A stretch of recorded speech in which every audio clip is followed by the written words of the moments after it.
అందరికీ నమస్కారం. ఈరోజు మనం చెప్పుకోబోయే కథ అత్తకు బుద్ధి చెప్పిన కొత్త కోడలు. కథలోకి వెళ్ళబోయే ముందు మీరు కనుక మన ఛానల్ని ఫస్ట్ టైం చూస్తున్నట్లయితే తప్పకుండా మన ఛానల్ని లైక్ చేయండి, షేర్ చేయండి, సబ్స్క్రైబ్ చేయండి, బెల్ ఐకాన్ క్లిక్ చేసి ఆల్ అనే బటన్ని ప్రెస్ చేయడం మర్చిపోకండి. కథను ఎక్కడ స్కిప్ చేయకుండా వినండి. మరి కథలోకి వెళ్ళిపోదామా? కనకరాజుకి కాంతమ్మనిచ్చి వివాహం జరిపించారు కనకరాజు తల్లిదండ్రులు. కాంతమ్మ కనకరాజు ఎంత చెప్తే అంత వినే భార్య. లోకజ్ఞానం బొత్తిగా లేదు. తన మనసుకి తోచిందేదో మాట్లాడుకుంటూ వెళ్ళిపోయే తత్వం. ఏది మంచి, ఏది చెడు, ఏది ఎలా మాట్లాడాలి, ఏది మాట్లాడితే ఏమొస్తుంది, ఈ వివరాలేవి కాంతమ్మకి తెలీదు. కాంతమ్మకి పుట్టింటి వాళ్ళు స్త్రీధనంగా 10 ఎకరాల పొలం, 100 కాసుల బంగారం పెట్టి కనకరాజుకిచ్చి పెళ్లి చేశారు. కనకరాజుకి మొదటి నుంచి కూడా విపరీతమైనటువంటి ధనం ఆశ, డబ్బు ఆశ. కానీ కనకరాజు తల్లిదండ్రులు అది పడనివ్వలేదు. కనకరాజు తల్లిదండ్రులకి కనకరాజుతో పాటు 4 ఆడపిల్లలు. ఏది పంచినా సరే సమానంగా పంచాలి అనుకునేటటువంటి వాళ్ళ తల్లిదండ్రులు కనకరాజుకి కూడా మిగతా ఆడపిల్లలతో పాటు సమానమైనటువంటి వాటాగా 50 ఎకరాల పొలం, అలాగే 100 కాసుల బంగారం ఇచ్చేశారు వాళ్ళు. కనకరాజు మొత్తం పొలం తనకే ఇవ్వలేదని, మొత్తం బంగారం తనకే ఇవ్వలేదని, తన అక్కలకి చెల్లెళ్ళకి సమానంగా తనతో పాటుగా తన తల్లిదండ్రులు పంచారని తల్లిదండ్రులతో కోపం వచ్చి తెగదెంపులు చేసుకొని వేరే ఊరొచ్చి మరీ బ్రతుకుతున్నాడు. వాళ్ళ ముఖాలు చుట్టం ఇష్టం లేక. కొడుకే కాదనుకున్న తర్వాత అల్లుళ్ళే కొడుకులవుతారు అనుకున్న కనకరాజు తల్లిదండ్రి మొత్తానికి 4 కూతుళ్ళని నమ్ముకొని కూతుళ్ళు అమ్మా నాన్నల్ని నెత్తిన పెట్టుకొని చూసుకున్నారు. దాంతో అక్కడికే వెళ్ళి వాళ్ళ దగ్గరే ఉండి అక్కడే కాలం చేసేశారు. చివరికి అమ్మా నాన్న పోయినప్పుడు కూడా తనకి ముష్టి 50 ఎకరాలు పెట్టారని, 4 అక్క చెల్లెళ్ళకి మిగతా 200 ఎకరాల పొలాన్ని సమంగా 55 ఎకరాల చొప్పున పంచారని, ఇదెక్కడ న్యాయమని, కొడుకులు ఎక్కువ కూతుళ్ళు తక్కువ కాదా అనుకున్న కనకరాజు తల్లిదండ్రులకి తలకొరివి పెట్టడానికి కూడా నేను వెళ్ళను అనటంతో కనకరాజు బావలు బావమరుదులే ఆ కాస్త కార్యాలను కూడా గట్టెక్కించారు. దాంతో కనకరాజు అందరితో సంబంధ బాంధవ్యాలు పూర్తిగా తెంచేసుకొని ఇక తన భార్య, తన ఇల్లు, తన ప్రపంచం అనుకుంటూ వేరుగా వచ్చి బ్రతకడం మొదలుపెట్టాడు. కనకరాజు వ్యవసాయం చేసేవాడు. తన భార్యకి ఇచ్చిన 10 ఎకరాల పొలాన్ని ఆ ఊళ్ళో ఉన్నటువంటి రైతులకి ఆమె పుట్టింటి దగ్గర కౌలుకిచ్చి ఆ కౌలు వసూలు చేసుకొచ్చుకునేవాడు. తనకిచ్చిన 50 ఎకరాల పొలం మాత్రం తను సొంతగా సాగు చేసేవాడు. కాలక్రమంలో కనకరాజుకి కాంతమ్మకి పిల్లలు పుట్టుకొచ్చారు. పెద్దవాడి పేరు రవి అని పెట్టారు. రెండో వాడి పేరు రాజు అని పెట్టుకున్నారు. ఇక ఆ తరువాత ఆపరేషన్ చేయించేసుకోమని అనుకున్నటువంటి కాంతమ్మ పుట్టింటి వాళ్ళు చెప్పినా వినకుండా కనకరాజు కనమన్నాడు కదా అని కాంతమ్మ నేను మా ఆయన చెప్పిన మాటే వింటాను, ఎవరు చెప్పిన మాట వినను అందే. ఇక 2 పురుళ్ళ కన్నా పోసే స్తోమత మాకు లేదు అంటే నేను పోసుకుంటానులే పురుళ్ళు అన్నాడు కనకరాజు. కనకరాజు చెప్పాడు కదా అని కాంతమ్మ దావాలనంలాగా పిల్లల్ని కంటూ కూర్చుంది. మొదటివాడు రవి, రెండోవాడు రాజు పుట్టిన తర్వాత మూడోవాడు కిషోర్ పుట్టుకొచ్చాడు. ఇక నాకు మగపిల్లలు వరదలా పుడుతున్నారు అనుకున్న కనకరాజు ఇక చాలు అనేంత వరకు కంటూనే ఉందాం అన్నాడు కాంతమ్మతో. ఆ తర్వాత వరుసగా కూతుళ్ళు పుట్టుకొచ్చారు. పెద్దమ్మాయి పేరు వసుంధర అని పెట్టారు. ఆ తర్వాత రెండో అమ్మాయి పేరు దర్శిని అని పెట్టారు. మూడో అమ్మాయి పేరు లోహిత అని పెట్టారు. 4వ అమ్మాయి పేరు కవిత అని పెట్టారు. ఇక 5వ అమ్మాయి పేరు భానుమతి అని పెట్టారు. వరుసగా ఇంతమంది సంతానాన్ని కనేసరికి 5 ఆడపిల్లలు, 3 మగపిల్లలు. ఏంటి ఈ దరిద్రం, నువ్వు మొత్తం మగపిల్లలనే కంటావనుకున్నాను, నా ఆశల మీద నీళ్లు చల్లేశావు, ఈసారైనా కొడుకు పుడతాడేమో అనుకున్న కనకరాజుని ఊళ్ళో వాళ్ళందరూ మందలించి దానికి తోడు డాక్టర్ దగ్గరికి తీసుకెళ్తే ఇంకొక కాన్పు అయితే కాంతమ్మ చచ్చిపోతుందని చెప్పడంతో బలవంతంగా కనకరాజు ఇష్టం లేకపోయినా కాంతమ్మకు పిల్లలు లేకుండా ఆపరేషన్ చేయించి తీసుకొచ్చాడు. ఇక ఇంట్లో చిన్నప్పటి నుంచి కూడా కనకరాజు 3 కొడుకుల్ని ఆకాశానికి ఎత్తేసి నెత్తి మీద పెట్టుకొని పెంచేవాడు. 3 కొడుకుల్ని చిన్నప్పటి నుంచే రవిని, రాజుని, కిషోర్ని కాన్వెంట్లో వేసి కాన్వెంట్ చదువులు చదివిస్తే ఆడపిల్లల్ని అసలు బడికే పంపించొద్దు, ఆడపిల్లలకి చదువు సంఖ్యలు వద్దు, వీళ్ళు రేపొద్దున చదువుకుంటే చదువుకున్న మొగుళ్ళు కావాలంటారు, వాళ్ళకు బోలెడంత కట్న కానుకలు ఇచ్చి పెళ్ళిళ్ళు చేయాలి, మనం ఎక్కడి నుంచి తీసుకొచ్చి ఇచ్చి పెళ్ళిళ్ళు చేద్దాం అన్నాడు కనకరాజు. అయితే కాంతమ్మని ఊళ్ళో వాళ్ళు బంధువులు చుట్టాలు చీవాట్లు పెట్టి, నీ మొగుడికి బుద్ధి లేకపోతే నీకన్నా బుద్ధి ఉండొద్దా, ఆడపిల్లలన్న తర్వాత అక్షర జ్ఞానం ఉండొద్దా, మొగుడికి ఉత్తరం రాసుకొని పిల్లలకి ఎక్కాలు ఒంట్లు నేర్పించుకుని ఆలు నేర్పించుకునేంత చదువైనా ఉండొద్దా, నీకైనా బుద్ధి లేకుండా ఇంట్లో కూర్చోబెట్టి ఉంచుతావా ఆడపిల్లలని తిట్టేసరికి కాంతమ్మ, అది కాదండి, ఈ ఊళ్ళో 10వ తరగతి వరకు ఉంది కదా, అంతవరకు చెప్పిద్దాంలేండి, పెద్ద చదువులు వద్దులే అని కనకరాజును ఒప్పించింది. దానికి తోడు ఈ కనకరాజు ఆడపిల్లలకి ఇంటి పని వంట పని గేదెల దగ్గర చేసుకోవటం, దానికి తోడు నీకు ఆ మిషన్ కుట్టడం వచ్చు కదా, అది కుట్లు అల్లికలు అన్నీ నేర్పించు, కూర్చోబెట్టి మహారాణుల్లాగా జరపాలని అనుకోకు, కష్టాలు తెలిసేలా చెయ్యి, గ్యాస్ పొయ్యిలు గట్రా నేను కొనను, కట్టెల పొయ్యిల మీదే వంటలు చెయ్యాలి, అదే పద్ధతులు పిల్లలకి నేర్పించు, గుట్టుగా సంసారం ఎలా చేసుకురావాలో నేర్పించు, మొగుడే ప్రపంచం, మొగుడే లోకం, మొగుడు కొట్టినా పడాలి తిట్టినా పడాలి, ఏం చెప్పినా పడాలి, ఎలా చేసినా పడాలని నేర్పించు జాగ్రత్తగా అనేవాడు కనకరాజు. కనకరాజు ధోరణి ఆఖడి కూతురు భానుమతికి అస్సలు పడేది కాదు. చిన్నప్పటి నుంచే భానుమతి కనకరాజుకి ఎదురు చెప్పేది. దాంతో కనకరాజుకి భానుమతి అంటే నచ్చదు. ఇక మిగతా కూతుళ్ళు ముగ్గురు కూడా కనకరాజు ఏం చెప్తే దానికి డూడు బసవన్నల్లా తలూపేవాళ్ళు. పెద్ద కూతురు వసుంధరకి తప్పు ఒప్పులు తెలిసినా కూడా తల్లి ఎలాగైతే తండ్రి చెప్పింది కరెక్ట్ అంటుందో అలాగే అమాయకత్వంతో చేతగానితనంతో వసుంధర కూడా కనకరాజు ఏం చెప్పినా తలూపేస్తూ పెరిగింది. కొడుకులు ముగ్గురు మాత్రం మాకిది కావాలి అని తినే విషయం దగ్గర, తాగే విషయం దగ్గర, చదువుకునే విషయం దగ్గర, బట్టల విషయం దగ్గర, వాళ్ళు తోలే బళ్ళ విషయం దగ్గర, సైకిళ్ళ విషయం దగ్గర ప్రతి విషయంలో పట్టుపట్టి పంతానికి వెళ్ళి మరి కనకరాజుతో కొనుక్కొచ్చి జీవితాన్ని వాళ్ళకు నచ్చిన విధంగా వాళ్ళు డిజైన్ చేసుకుని మరి అనుభవించేవాళ్ళు కనకరాజు కొడుకులు. కాలచక్ర భ్రమణంలో రోజులు అలా అలా గడిచిపోవటం మొదలయ్యాయి. కాలం అనుకోవాలో కర్మం అనుకోవాలో తెలియదు కానీ మొత్తానికి కనకరాజు ముగ్గురికి కొడుకులకి కూడా కనకరాజు ఇంజనీరింగులు చెప్పించాడు. ఇంజనీరింగులు చెప్పించిన తర్వాత ఇక ముగ్గురు కొడుకులకి ఉద్యోగాలు వచ్చేసాయి. ముగ్గురు కొడుకులకి ఉద్యోగాలు రాగానే కనకరాజు కూతుళ్ళు ఎటు కొడుకుల కన్నా చిన్నవాళ్ళు కాబట్టి ముందు కొడుకుల పెళ్ళిళ్ళు చేసేద్దామని నిర్ణయించుకున్నాడు. ఆ ఛాన్స్ కనకరాజుకి ఇవ్వకుండా పెద్దవాడు రవి కమల అని తనతో పాటు చదువుకునే అమ్మాయిని నేను ప్రేమించాను అని చెప్పి మొత్తానికి పెళ్లి చేసుకుంటాననగానే నేనేమి ప్రేమ పెళ్లికి విరుద్ధం కాదు, అలాగే చేసుకోమంటే మన కులం కూడా కాదన్నాడు రవి. ఏం పర్వాలేదురా, నీ ఇష్టాన్ని నేనేమి కాదన్నో, వచ్చిన తర్వాత మన కులమే వాళ్ళ కులం, ఇంకా వాళ్ళకు కులం అనేది ఎక్కడుంటుందిరా మన గోత్రం మోసేటప్పుడు అని కనకరాజు కొడుకునే వెనకేసుకొచ్చాడు. కానీ కట్నం తీసుకురాకుండా చక్కగా రవిని పెళ్లి చేసేసుకొని కమల ఇంటి కోడలైపోయింది. దానికి తోడు కమల రవితో పాటు బీటెక్ చదువుకున్నా ఉద్యోగం చేయదు, తిని ఇంట్లో కూర్చోటమే. ఆ తర్వాత అన్న చేసిన పని నేనెందుకు చేయకూడదు అనుకున్న రాజు మాలతి అని వేరే కులం అమ్మాయిని ప్రేమించానని పెళ్లి చేసుకుంటానని ఇంటికి తీసుకొచ్చాడు. దానికి ఒప్పుకొని రాజుకి మాలతికి పెళ్లి జరిపించాడు కనకరాజు. మాలతి కూడా రాజుతో పాటు బీటెక్ చదివిన మాలతి కూడా ఉద్యోగం చేయదు, తిని ఇంట్లో కూర్చోటమే. ఇక మూడోవాడు కిషోర్ తన అన్నలిద్దరూ చేసినప్పుడు నేను చేస్తే తప్పేంటటా, వాళ్ళిద్దరూ చేసిన తప్పును సమర్థించిన తండ్రి తన తప్పు సమర్థించడా అనుకుని మొత్తానికి వనజ అనే అమ్మాయిని ప్రేమించానని తీసుకొచ్చాడు. వనజ కూడా కానీ కట్నం తీసుకురాలేదు, వనజ కూడా చదువుకొని ఉద్యోగం చేయదు. ఇదంతా తీసి పక్కన పెడితే ముగ్గురు కోడళ్ళు స్వార్థపరులు, ముగ్గురు కోడళ్ళు అసూయాపరులు, ముగ్గురు కోడళ్ళకి దయ జాలి కనికరం లేని వాళ్ళు, కాఠిన్యమైనటువంటి మనసు కలిగిన వాళ్ళు. ఎంతసేపు వాళ్ళు బాగుంటే చాలు, ఇటు పుల్ల తీసి అటు పెట్టరు. ఇంట్లో పని పొరపాటున ఒక గ్లాసుడు నీళ్లు మూస్తే ఎక్కడ చేతి వేళ్ళు అరిగిపోతాయో అన్నట్టుగా ఉంటారు.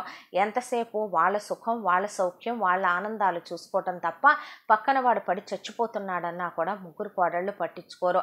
కొడుకులు ఉద్యోగాలకు వెళ్ళి వస్తున్నారన్న మాటే కానీ కనకరాజుకు 10 పైసలు ఇవ్వరు. కనకరాజు కూడా జీవితంలో సంతోషాలు సరదాలు ఉంటాయనే కొడుకుల్ని 10 పైసలు అడగడు. ఇక మొత్తానికి పెద్దమ్మాయి వసుంధర ఒక రోజున ఆ ఊళ్ళో తిరునాళ్ళు పెడితే అందరూ కలిసి ఆ తిరునాళ్ళ చూడటానికని వెళ్ళారు. అక్కడికి పిఠాపురం జమీందారు గారి అబ్బాయి కేశవ వర్మ వచ్చాడు. అతను పిఠాపురం జమీందారికి ఉన్న 5 కొడుకుల్లో ఆఖరి కొడుకు. వసుంధరని చూడటంతోనే వసుంధర అందచందాలు చూసి వసుంధర చాలా నెమ్మదిగా ఉండటం చూసి అతను మనసు పాడేసుకున్నాడు. అంతే. వెంటనే వాళ్ళ చుట్టాలు బంధువులతో కబురు పెట్టగా, నేను అసలు వీటికి పెళ్ళిళ్ళు ఎలా చెయ్యాలరా దేవుడా, అసలు పెళ్ళిళ్ళు అవుతాయా తండ్రి అనుకుంటున్నాను. ఈలోపు ఏ దేవుడు దయతలిచాడో నాయన, వాళ్లే వెతకబోయిన తీగ కాలికే తగిలిందన్నట్టుగా వచ్చారు. కానీ కట్నం అక్కర్లేదంటున్నారు. అంతకన్నా నాకేం కావాలి అనుకున్న కనకరాజు వసుంధరనే మారు మాట్లాడకుండా కేశవ వర్మకిచ్చి పెళ్లి చేసి పంపించేశాడు సంబంధం. వసుంధరనే జమీందారులైనటువంటి ఆ పిఠాపురం జమీందారు కొడుకు కేశవ వర్మ పెళ్లి చేసుకొని తీసుకెళ్తే పెద్ద అంతఃపురం లాంటి కోటలో బోలెడంతమంది పనివాళ్ల మధ్య కట్టిన పట్టు చీర కట్టకుండా, వేసిన నగలు వేయకుండా, కాలు కింద పెడితే కారు డోర్ తీయటానికి ఒకళ్ళు, కాళ్ళు వత్తటానికి ఒకళ్ళు, అబ్బో నవకాయ పిండి వంటలతో భోజనం, స్వర్గ సుఖాలు అనుభవించే జీవితం, దానికి తోడు భర్త ప్రేమ, వీటన్నిటితో స్వర్గాన్ని చవిచూడటం మొదలుపెట్టింది వసుంధర. వసుంధరకి లోకమే మైమరిచిపోయింది. ఇక పెద్ద కూతురు పెళ్ళైపోయి వెళ్ళిపోయింది. వెంటనే మిగతా వాళ్ళ పెళ్ళిళ్ళు కూడా చెయ్యాలని నిశ్చయం చేసుకున్నాడు కనకరాజు. దానికి కారణం ఒక్కటే. ఏంటంటే 2వ కూతురు దర్శిని, 3వ కూతురు లోహిత, 4వ కూతురు కవిత పెళ్లి చేయకపోతే ఎవరో ఒకళ్ళని తీసుకొని వెళ్ళిపోయేలా ఉన్నారు. చూసిన మగవాళ్ళకల్లా వాళ్ళు ఆవుత్తరాలు రాసి రాళ్ళేయటం, ర్యాకెట్లు రాసేయటం, పిల్లలకి చాక్లెట్ ఇచ్చి ఉత్తరాలు ఇచ్చి పంపించడం, దొడ్లోకి వచ్చి మాట్లాడదాం, వెనకమాల గడ్డివాము దగ్గరికి వచ్చి మాట్లాడదామని కబుర్లు పంపటంతో వీళ్ళేదన్నా తప్పులు చేస్తే పరువు పోద్ది అనుకున్న కనకరాజు మొత్తానికి గంతకదగ్గ బొంతల్ని వెతకాలని రోడ్డును పడ్డాడు. అలా మొత్తానికి పెద్దదానికి పట్టిన అదృష్టం మిగతా వాళ్ళకి పట్టడానికి మిగతా వాళ్ళు ముగ్గురు అంత అందగత్తెలు కాదు, కరమొచ్చే. మొదటి కూతురు ఆఖరి కూతురే అందగత్తెలు.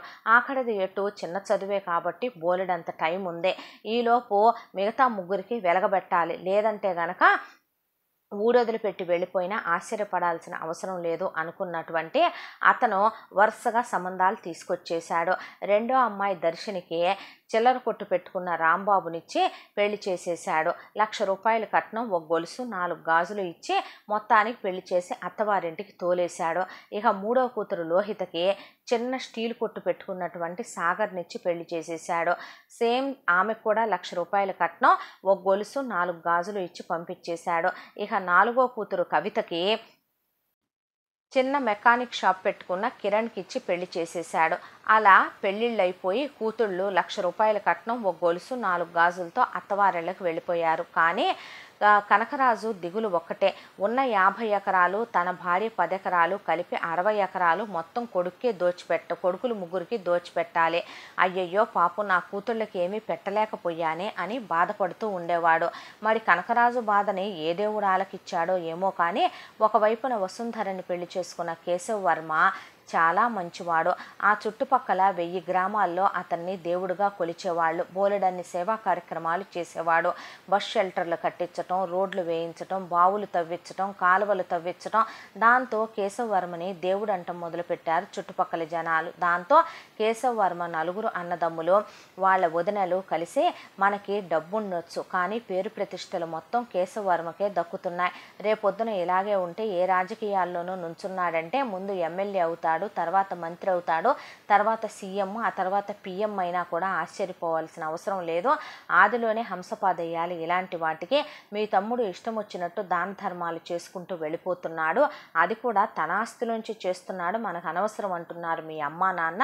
కాకపోతే రేపు ఒక విషయం, మీ తమ్ముడు వెనక మీరు నడవాల్సిన పరిస్థితిలోకి వెళ్ళిపోయారు. మీ బతుకులు మీరు బ్రతుకుతున్నారు. ఎందుకు ఇలాంటి వాళ్ళని పెళ్లి చేసుకున్నాం, మీకన్నా శుభ్రంగా మేము గాజులు వేసుకొని రోడ్ల వెంబటి వెళ్ళే నపుంసకుల్ని చేసుకున్న సుఖపడేవాళ్ళం అన్నారు కేశవ వర్మ వదినలు వాళ్ళ అన్నలతో. దాంతో మేము రాజవంశంలో పుట్టిన వాళ్ళమే, మాకు మాత్రం పరువు ప్రతిష్టలు లేవా, వాడు ఉంటేనేగా ఇదంతా వచ్చేది అని కేశవ వర్మ ఒకరోజు ఊరు వెళ్ళి వస్తూ ఉండగా కేశవ వర్మని మనుషుల్ని పెట్టి మరీ లాడీతో గుద్దిచ్చి చంపించేశారు కేశవవర్మ అన్నలు. దాంతో కేశవవర్మ మరణించాడు. ఇక కేశవవర్మ మరణ వార్త విన్నటువంటి వాళ్ళ అమ్మా నాన్న దిగుల్లో కూరుకుపోయారు. దిగుల్లో కూరుకుపోయినటువంటి వాళ్ళు రేపొద్దున పరిస్థితి ఎటువస్తుందో తెలియదు కాబట్టి వాళ్ళ ఆరోగ్యం అంతంత మాత్రంగా ఉంది. పైగా వాళ్ళక వయసు అయిపోయింది. రేపు వసుంధరని వీళ్ళు ఏం చేస్తారో తెలియదు అనుకుని వాళ్ళు రోడ్డు పక్కనే ఉన్నటువంటి సిటీలో ఉన్న ఒక సైటు, 50 ఎకరాల పొలం, 50 లక్షల రూపాయల క్యాషు, 200 కాసుల బంగారం వసుంధర పేరు మీద రాసేసి లాయర్కి కాగితాలు అప్పచెప్పేశారు. అప్పచెప్పేసిన తర్వాత వాళ్ళు అనుకున్న రోజు రానే వచ్చింది. వసుంధరని జుట్టు పట్టుకొని కేశవవర్మ నలుగురు అన్నలు, నలుగురు వదనలు బయటికి గెంటేశారు. గెంటేయటంతో వసుంధర పుట్టింటికి వచ్చి పడింది. పుట్టింటికి వచ్చి పడినటువంటి కూతుర్ని కూర్చోబెట్టి, ఏం చేస్తామమ్మా, ఏం చేస్తాం, ఇంకా నయం కడుపు కాలు రాలేదు వాడితో నీకు, అదొక గుదిబండై కూర్చునేది నీ మెడకి, శుభ్రంగా ఇంట్లో పని చేసుకుంటూ కృష్ణారామ అనుకుంటూ పడుండు అన్నాడు కనకరాజు. ఒక 3 నెలలు గడిచిపోయిన తర్వాత కూతురు దగ్గరికి వెళ్ళి కూర్చొని, బంగారు నీకేమైనా అప్పచెప్పారా మీ అత్త మామ, లేకపోతే ఏమీ ఇవ్వకుండానే సచ్చారా వాళ్ళు కూడా అని అడిగాడు. వసుంధర తండ్రికి అమాయకత్వంతో సైటు విషయం మర్చిపోయింది, కానీ 50 ఎకరాల పొలం రాశారని, 50 లక్షల క్యాష్ తన పేరు మీద బ్యాంకులో వేశారని, 200 కాసుల బంగారం ఇచ్చారని తండ్రికి చెప్పేసింది. అంతే, కనకరాజు కళ్ళల్లో మిరుమిట్లు గొలిసిపోయే ఆనందం కలిగిపోయింది. దానికి తోడు కనకరాజు కొడుకులకి, కనకరాజు కూతుళ్ళకి కూడా ఎగిరి గంతేసేంత ఆనందం కలిగిపోయింది ఆ విషయం వినగానే. వసుంధరని తెల్లచీర కట్టేసి ఎలాంటి సుఖ సౌఖ్యాలు ఏమీ లేకుండా శుభ్రంగా ఆమెని ఇంటి చాకిరికి ఫిక్స్ చేసేసాడు కనకరాజు. వసుంధరతో అన్నలు, వదినలు, చివరికి అన్నలకు పుట్టిన పిల్లలు, చెల్లెళ్ళు మొత్తం చాకిరీలు చేయించుకోవటమే. వసుంధరతో బట్టలు కుట్టించుకోవటం, వసుంధరతో అంట్లు తోమించుకోవటం, బట్టలు తీర్చుకోవటం, వసుంధరని పని మనిషిని చేసేసి వాడుకోవటం మొదలుపెట్టారు. కనకరాజు కాంతమ్మని పిలిచి వసుంధరకి రుచికరమైన భోజనం పెట్టొద్దని, వేడినీళ్ళ స్నానం చేయకూడదని, ఫ్యాను గాలి కింద పడుకోకూడదని, వసుంధరకి చిన్న వయసు కాబట్టి 16 ఏళ్లకు పెళ్లి చేసుకొని 17 ఏళ్లకే ముండమోసి వచ్చింది కాబట్టి వసుంధరని ఇక మీదట అలాంటి సుఖాలకి దూరంగా ఉంచమని, వసుంధర ఎప్పుడూ కోరికలు ఆశలు కలిగే విధంగా ఆమె శరీరాన్ని మనం సుఖాలకు అలవాటు చేయకూడదు కాబట్టి కష్టపడే విధంగా ఉంచమని చెప్పాడు. నువ్వు చెప్పేది నాకు అర్థం కావటం లేదంది కాంతమ్మ. దాంతో కనకరాజు అర్థం కాకపోవటానికి ఏముంది, వసుంధరకి ఉప్పు కారం లేని చప్పిడి తిండి పెట్టు, దానికి తోడు కటికి నేల మీద పడుకోబెట్టు, చన్నీటి స్నానం చేయించు, ముఖాన బొట్టు తీసేయి, ఒంటి మీద ఏమీ ఉంచకు, ఒక్క తెల్లచీర మాత్రమే కట్టుకోవాలి, చన్నీళ్ళ స్నానమే చెయ్యాలి, అర్థమవుతోందా నీకు, ఏ రుచికరమైన భోజనం ఆమె నోటికి అందటానికి వీల్లేదు అని చెప్పాడు కనకరాజు. నువ్వేంటో నీ మాటలేంటో నాకేం అర్థం కావటం లేదు, తలచెడిచ్చిన పిల్లకి మా బోలినంత ఆస్తి వాళ్ళ అత్తమామ ఎటు పెట్టి పంపించారు, మరొక పెళ్లి చేయమని కూడా వాళ్ళు చెప్పి పంపించారంట. అలాంటప్పుడు నువ్వు పిల్లని ఇంట్లో కూర్చోబెట్టుకొని ఆ తిండి పెట్టకు ఈ తిండి పెట్టకు అని నాకు చెప్తావేంటి, పిల్లకి పెళ్లి చేసి పంపించాలనుకోవట్లేదా అంది కాంతమ్మ. మన ఇంట వంట కూడా విధవకి మరో పెళ్లి చేయటం అనేది అస్సలు రాసిపెట్టి లేదు. ఆ అమ్మాయి ఉన్నంత వరకు అలాగే ఉండి అన్నలకి వదనలకి సేవ చేసుకుంటూ, ఆ తర్వాత తల్లిదండ్రులుగా మనకి సేవ చేసుకుంటూ, చెల్లెళ్ళని చెల్లెళ్ళ పిల్లల్ని అలాగే అన్నల్ని అన్నల పిల్లల్ని చూసుకుంటూ తెల్లవాడిపోతుందిలే, నువ్వు నోరు మూసుకో అన్నాడు కనకరాజు. కాంతమ్మ కూడా కనకరాజు మాటలు నచ్చలేదు. ఇలా కాలచక్రంలో కొన్నాళ్ళు గడిచిపోయిన తర్వాత కనకరాజు కొడుకుల్ని కోడళ్ళని పిలిచాడు, అలాగే కూతుళ్ళని అల్లుళ్ళని పిలిచాడు. పిలిచి పెద్ద విందు ఏర్పాటు చేశాడు. విందు ఏర్పాటు చేసిన తర్వాత ఆస్తి పంపకాలు చేయబోతున్నాను హో అని చెప్పాడు కనకరాజు. ఎగిరి గంతేసి అందరూ కూర్చుంటే మధ్యలో కూర్చున్నాడు కనకరాజు. కూర్చొని ఈ 50 ఎకరాలు నాకు మా అమ్మ నాన్న పెట్టినాయి, ఈ 10 ఎకరాలు మీ అమ్మ స్త్రీధనంగా తీసుకొచ్చినాయి, ఈ 60 ఎకరాలు కలిపి 3 కొడుకులకి 3 20 ఎకరాలు రాసేయించాను అని పత్రాలు వాళ్ళ చేతుల్లో పెట్టాడు. ఇది అసలు ఆడపిల్లలు ఆశపడకూడదు, ఎందుకంటే ఇది పూర్తిగా మగపిల్లలకు మాత్రమే సొంతం అని చెప్పేశాడు. ఇక ఆ తరువాత పెద్ద కూతురికి పెట్టినటువంటి 50 ఎకరాల పొలంలో 30 ఎకరాల పొలం 3 కొడుకులకి 3 పదులు రాయించేశాను అని చెప్పాడు. ఆస్తి మొత్తం ముందు వసుంధర చేత తన పేరు మీదకి మార్పిచ్చేసుకొని తన పేరు మీద నుంచి కనకరాజు తన వాళ్ళందరికీ వాటాలు ఎలా పంచాడో చెప్పుకొస్తున్నాడు ఇప్పుడు కూర్చొని. అలా పెద్ద కూతురు దగ్గర నుంచి రాయించుకున్న 50 ఎకరాల పొలంలో 30 ఎకరాలు ముగ్గురు కొడుకులకి రాసేసి మిగతా 20 ఎకరాల్లో 3 ఆర్లు 18 ఎకరాలు రెండో కూతురికి, మూడో కూతురికి, నాలుగో కూతురికి రాశానమ్మా, నేనెవ్వరికీ అన్యాయం చేయలేదు అన్నాడు. మరి 2 ఎకరాలు ఏం చేశావు నాన్న అని అడిగారు ముగ్గురు కూతుళ్ళు. ఆఖరిది ఉంది కదా పెళ్లికి భానుమతి, రేపొద్దున దానికి అవసరం అవుతుందని ఈ 2 ఎకరాలు పక్కన పెట్టించానులే అన్నాడు. పోనీలే నాన్న, పాపం దాన్ని మాత్రం ఎవడో ఒక ఆటో తోలేవాడో రిక్షా తోలేవాడో చేసుకోవద్దు, 2 ఎకరాలు కూడా ఇవ్వండి, ఎవడు చేసుకుంటాళ్లే అనేశారు ముగ్గురు కూతుళ్ళు. అందుకేనమ్మా నాదెంత గొప్ప మనసో, నాదెంత దయాద్ర హృదయమో మీకు తెలీదా? తండ్రిగా నాకు పిల్లలందరూ సమానమే, నేనందరికీ ఒకేలా చూసి ఒకేలా పెట్టే తండ్రిని అన్నాడు కనకరాజు. కాంతమ్మ ఏమీ మాట్లాడకుండా నిలబడిపోయింది. అంతకుమించి మాట్లాడితే కనకరాజు చంపేస్తాడని కాంతమ్మకు తెలుసు. వసుంధర అసలు నాకెందుకన్నట్టే ఉండిపోయింది. ఆ తరువాత మొత్తానికి బంగారం కాంతమ్మకి తన పుట్టింటి వాళ్ళు పెట్టిన 100 ఎకరాలు, కనకరాజుకి తన తల్లిగారిచ్చిన 100 ఎకరాలు తీసుకురమ్మనమన్నాడు. అవి పక్కన పెట్టిన తర్వాత వసుంధరకి ఇచ్చిన 200 కాసులు, మొత్తం 400 కాసుల బంగారాన్ని ఒక దగ్గర పెట్టారు. 400 కాసుల బంగారాన్ని ఒక దగ్గర పెట్టి దాంట్లో నుంచి ముగ్గురు కోడళ్ళకి ఒక్కొక్కళ్ళకి 100 కాసుల బంగారాన్ని ఇచ్చేసి జాగ్రత్త చేసుకోండమ్మా కోడళ్ళలారా అని చెప్పాడు. మిగతా 100 కాసుల బంగారంలో రెండో కూతురికి 30 కాసులు, మూడో కూతురికి 30 కాసులు, నాలుగో కూతురికి 30 కాసుల బంగారం పంచాడు. ఇక 10 కాసుల బంగారం మిగిలింది. అది 5వ దాని పెళ్లికి ఉంటుందిలే, అసలేమీ పెట్టకుండా ఒట్టి చేతులతో పంపించే తండ్రిని కాదు నేను, కాబట్టి ఈ 10 కాసులు 5వ కూతురికి ఉంచు అని చెప్పాడు కాంతమ్మతో. ఇక ఆ తరువాత పెద్దమ్మాయి తీసుకొచ్చిన 50 లక్షల రూపాయల క్యాష్ ముగ్గురు కొడుకులకి 3 పదులు పంచేశాడు. ముగ్గురు కూతుళ్ళకి 3 ఆర్లు 18 లక్షల క్యాష్ ఇచ్చి మిగతా 2 లక్షల రూపాయల క్యాష్ ఆఖరమ్మాయి పెళ్లికుంటుందిలే ఉంచేసేయమనమని పక్కన పెట్టి ఆ మొత్తం ఆస్తులు పంచేశాడు. ఆస్తులు ఏమంటా పంచేశాడో కనకరాజు. ఇక ఆ తరువాత తెల్లాడి కనకరాజు దేవుడి దర్శనానికని వెళ్ళొస్తాను, నాకు బాధ్యతలు తీరిపోయాయి, ఇహ మీదటైనా సుఖంగా సంతోషంగా జీవితం గడపాలని ఇంకా మొక్కు తీర్చుకోవటానికి కూడా వెళ్ళనటువంటి కనకరాజుని దేవుడికే గుండె మండిపోయిందో ఏమో కానీ రోడ్డు మీద యాక్సిడెంట్ అయి మంచాన పడ్డాడు కనకరాజు. అలా మంచాన పడ్డ కనకరాజుని మాకేం సంబంధం అన్నారు కొడుకులు కోడళ్ళు.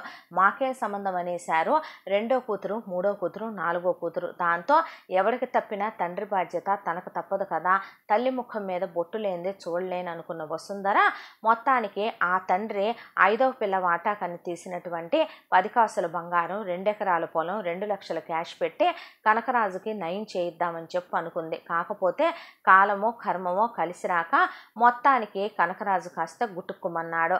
ఇక కనకరాజు శవాన్ని ఎప్పుడైతే ఎత్తేశారో ఇక వెంటనే ముగ్గురు అన్నలు ముగ్గురు చెల్లెళ్ళు కలిపి కూర్చుని మాట్లాడుకుని ఇళ్లల్లో ఎటు పని మనుషులు కావాలి, ఇళ్లల్లో ఎటు మిషన్లు కుట్టేవాళ్ళు కావాలి, బోలెడంత పని ఉంటుంది. కాబట్టి అమ్మ కాంతమ్మని ఒక ఇద్దరింట్లో, వసుంధరని ఒక ఇద్దరింట్లో, అలాగే ఆఖరమ్మాయి భానుమతిని ఒక ఇద్దరింట్లో పని మనుషులుగా ఉంచేసుకుందాం అని చెప్పుకున్నారు.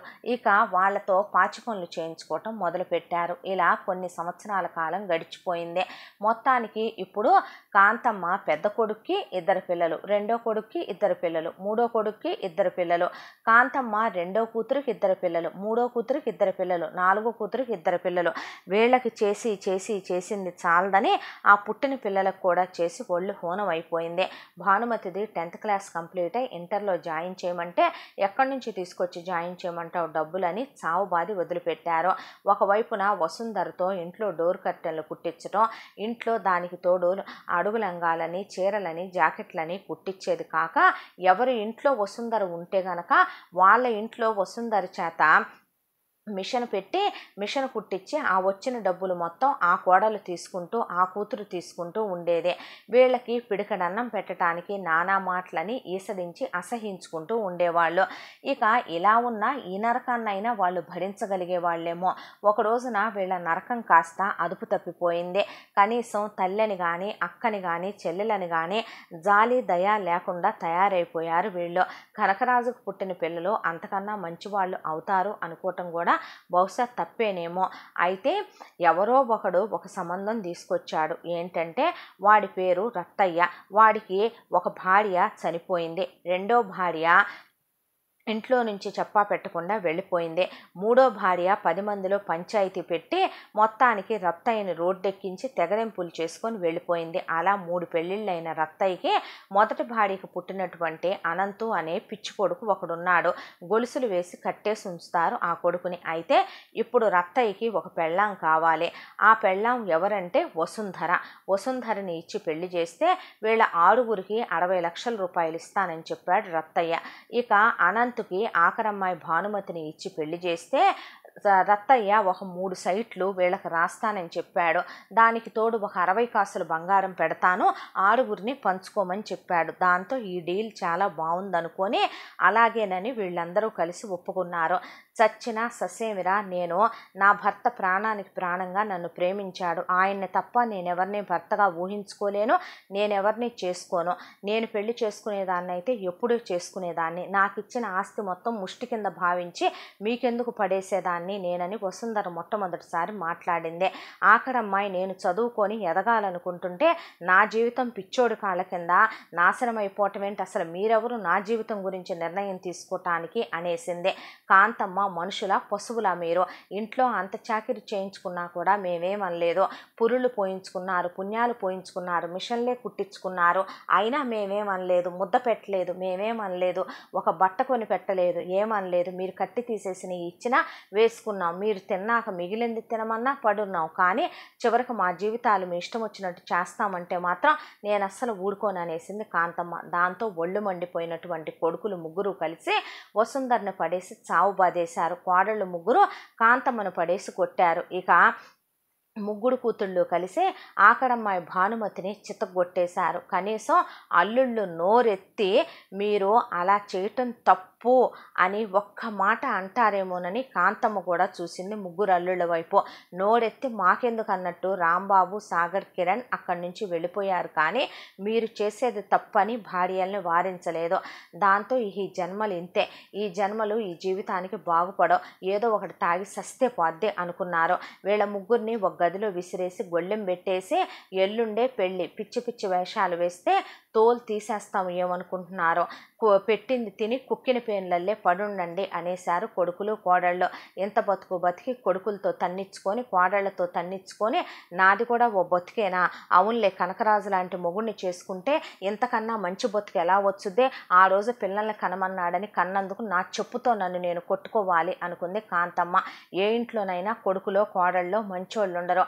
నేనేం పాపం చేసుకున్నానో, నా గర్భం ఏం పాపం చేసుకుందో, పాపిష్టి సంతానం అంతా నాకే పుట్టారు అనుకుని కాంతమ్మ కూర్చొని ఏడుస్తూ ఉంటే పెద్దమ్మాయి ఏమీ అర్థం కాక తల పట్టుకొని కూర్చుంటే తన భర్తని ఒకసారి ఫోటోలో చూసుకుందామని బట్టలు అన్నీ తీసింది వసుంధర. ఏదో ఒకటి తాగి చచ్చిపోదామని డిసైడ్ అయిపోయారు. అదే టైంలో కరెక్ట్గా ఆమె భర్త ఫోటో కింద ఆమెకు ఒక మూట కనిపించింది. ఆ మూట సంగతి అసలు మర్చిపోయింది వసుంధర. అందులో తన భర్త తన కోసం ఎంతో ప్రేమగా చేయించినటువంటి తాళి గొలుసు, నల్లబూసలు, అలాగే తన కోసం ఎంతో ప్రేమగా పెళ్ళైన నెల రోజులకి తీసుకొచ్చిన నెక్లెస్, చెవుల కోసం తీసుకొచ్చిన అందమైన జోకాలు, ఆమె కోసమని తొడిగిన ఉంగరం అవన్నీ ఉన్నాయి. వాటన్నిటిని చూసి పేగులు తెగిపోయేలా వెక్కి వెక్కి ఏడ్చింది. శోభనం రోజున తన చేతికి తొడిగిన 6 బంగారు గాజులు ఉన్నాయి. ఇక వాటిని చూసి వసుంధరకి దుఃఖం ఆగలేదు. నేను కూడా మీ దగ్గరికే వచ్చేస్తానండి అని ఏడ్చింది. మీరు పోయాక నేను జీవోత్సవంలా అయిపోయాను, చూసారా నన్ను ఎలా చేస్తున్నారో అందరూ కలిసి అని ఏడ్చేసరికి ఒళ్ళు మండిపోయింది భానుమతికి. అసలు చేసిందంతా మీ ఇద్దరు కాదు అక్క, వాళ్ళ ఆస్తి పెట్టమంటున్నారే అనుకో, నాన్న ముందు నువ్వు మంచిదాన్ని అనిపించుకోవాలని పెట్టావా, లేకపోతే నాన్న ఏది చెప్తే అది డూడు బస్సు అన్నలా అమ్మలాగా తల ఊపటం నేర్చుకుని వెనక ముందు నీ జీవితం ఏంటా మా జీవితాలు ఏంటా అనేది ఆలోచించుకోకుండా ఆ రోజు నాన్న చెప్పాడు కదా అని ఎక్కడ పడితే అక్కడ సంతకాలు తెలివిగా పెట్టించుకున్నాడు ఆయన. పెట్టేశావు చేతగాంతనంతో నువ్వు. ఇవాళ చూడు ఎన్ని బాధలు వచ్చాయో మనకి అనేసింది భానుమతి. ఇప్పుడు చావటం తప్ప వేరే దారి లేదంటారు. ప్రతిదానికి చావే పరిష్కారమా, చావే మార్గమా? ఇహ నోరు ముయ్యండి, ఇహనైనా నేను చెప్పేది వింటే మంచిది మీ ఇద్దరు అనేసింది భాను. దాంతో ఏం చేస్తామే, ఎలా బ్రతుకుతాం అంది వసు. ఇక దాంతో నేను ఆలోచిస్తాను ఏం చేయాలనేది అని వెంటనే భానుమతి పక్కింటి పిల్లలు ఆడుకుంటూ ఉంటే తాయిలం పెడతాను రమ్మనమని పిలిచి ఇంట్లో వాళ్ళందరూ ఉన్నారేమో చూసి రమ్మనమంది. లేరుగా అక్క, వాళ్ళందరూ మీ పెళ్లి విషయంగా మాట్లాడాలని ఇందాకే 4 కార్లు ఎక్కి ఊరెళ్ళారు, ఆ బయట తాళం వేసింది ఇంటికని చెప్పారు పిల్లలు. కొంచెం ఈ తలుపు గడి తీయండమ్మా, మీకు తాయిలం పెడతానని చెప్పింది భానుమతి. ఆ మాటకి మిమ్మల్ని లోపల పెట్టి తలుపెందుకు గడేశారు అని అడిగారు పిల్లలు. ఏం లేదమ్మా, దొంగ పోలీసు ఆడుకుంటున్నావులే, దొంగ తప్పించుకున్నాడు, మేము వెళ్ళి పట్టుకోవాలి, కొంచెం తీయండి తలుపు అంటే తలుపులు తీసేసి వెళ్ళిపోయారు పిల్లలు. వాళ్ళకి కొనుక్కోటానికి తలా ఒక 10 రూపాయలు ఇచ్చి వెళ్ళిపోమంది భానుమతి. ఆ తర్వాత గబగబా ముందు నోరు మూసుకొని మీ ఇద్దరు బట్టలు సర్దుకోండి అని చెప్పింది అక్కకి అమ్మకి. బట్టలు సర్దేసుకుంటుంటే కాంతమ్మ, మీ నాన్న దరిద్రుడు ఫోటో మాత్రం పెట్టబాకమ్మా, నాకు అసహ్యం వేస్తుంది వాడి ఫోటో చూస్తుంటేనే, వాడిని చేసుకున్న పాపానికి మందన కని చివరికి మీ జీవితాలు ఇలా అయిపోవటానికి నేను కూడా వాడితో పాటు ఒక కారణమయ్యానని నా గుండె తొలిచేస్తోందే అని ఏడ్చింది కాంతమ్మ. దాంతో ఇంట్లో ఏమన్నా 1 రూపాయి దొరుకుద్దేమోనని వెతుక్కొస్తాను ఆగండి లోపలికి వెళ్ళింది మొత్తానికి భానుమతి. అయితే అక్కడ ఒక పెద్ద షెల్ఫ్లో తాళాలు దానికి తగిలిచ్చున్నాయి. ఆ తాళాలు తీసి చూస్తే లోపల రత్త ఇచ్చినటువంటి 10 లక్షల రూపాయలు క్యాషు, స్థలం కాగితాలు అవన్నీ పెట్టున్నాయి. ఆ 10 లక్షలు తీసుకొని వెళ్ళిపోదాం అంది భానుమతి. అన్న మాటకి వద్దు, మనం ఆ డబ్బు తీసుకుంటే మనం అనుకున్నా అనుకోకపోయినా వాళ్ళకి లోబడినట్టు అయిపోతుంది, దొంగల కింద లెక్కబడుతుంది, మనకంత కర్మేమీ పట్టలేదు, వద్దు పద, నా దగ్గరున్న గాజుల్ని అమ్మేసి ఎలాగోలాగా బ్రతకొచ్చులే పద అనేసింది వసుంధర.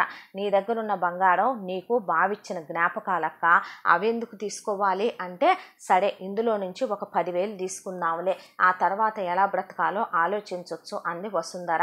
ఆ మాట వసుంధర అని అటు తిరిగి బయటికి వెళ్ళిందో లేదో ఎటుపోయి ఎటొస్తుందోనని చేతికి అందినన్ని డబ్బులు లటక్కన పట్టుకుంది భానుమతి. 1,00,000 రూపాయలు దొరికాయి భానుమతి చేతికి.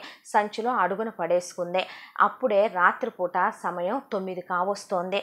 ఇక ముగ్గురు కలిసి ముసుగులు కప్పేసుకున్నారు. ముసుగులు కప్పేసుకొని అది పల్లెటూరు కాబట్టి పెద్ద జనాలు తిరగట్లేదు. దాంతో ముందు ఇంట్లో నుంచి బయటపడ్డారు.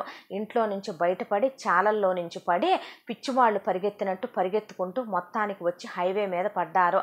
ఇక ఇక్కడి నుంచి ఎలా వెళ్ళాలి, బస్సుల్లో రైళ్లల్లో వెళ్తే మన పట్టుకోవటం చాలా తేలిక కాబట్టి ఇది కాదు మార్గం అని మొత్తానికి రోడ్డు మీద బళ్ళు వెళ్తుంటే ఒక లారీకి అడ్డెళ్ళి భానుమతి చేతులు ఊపి లారీని ఆపమని దండం పెట్టింది.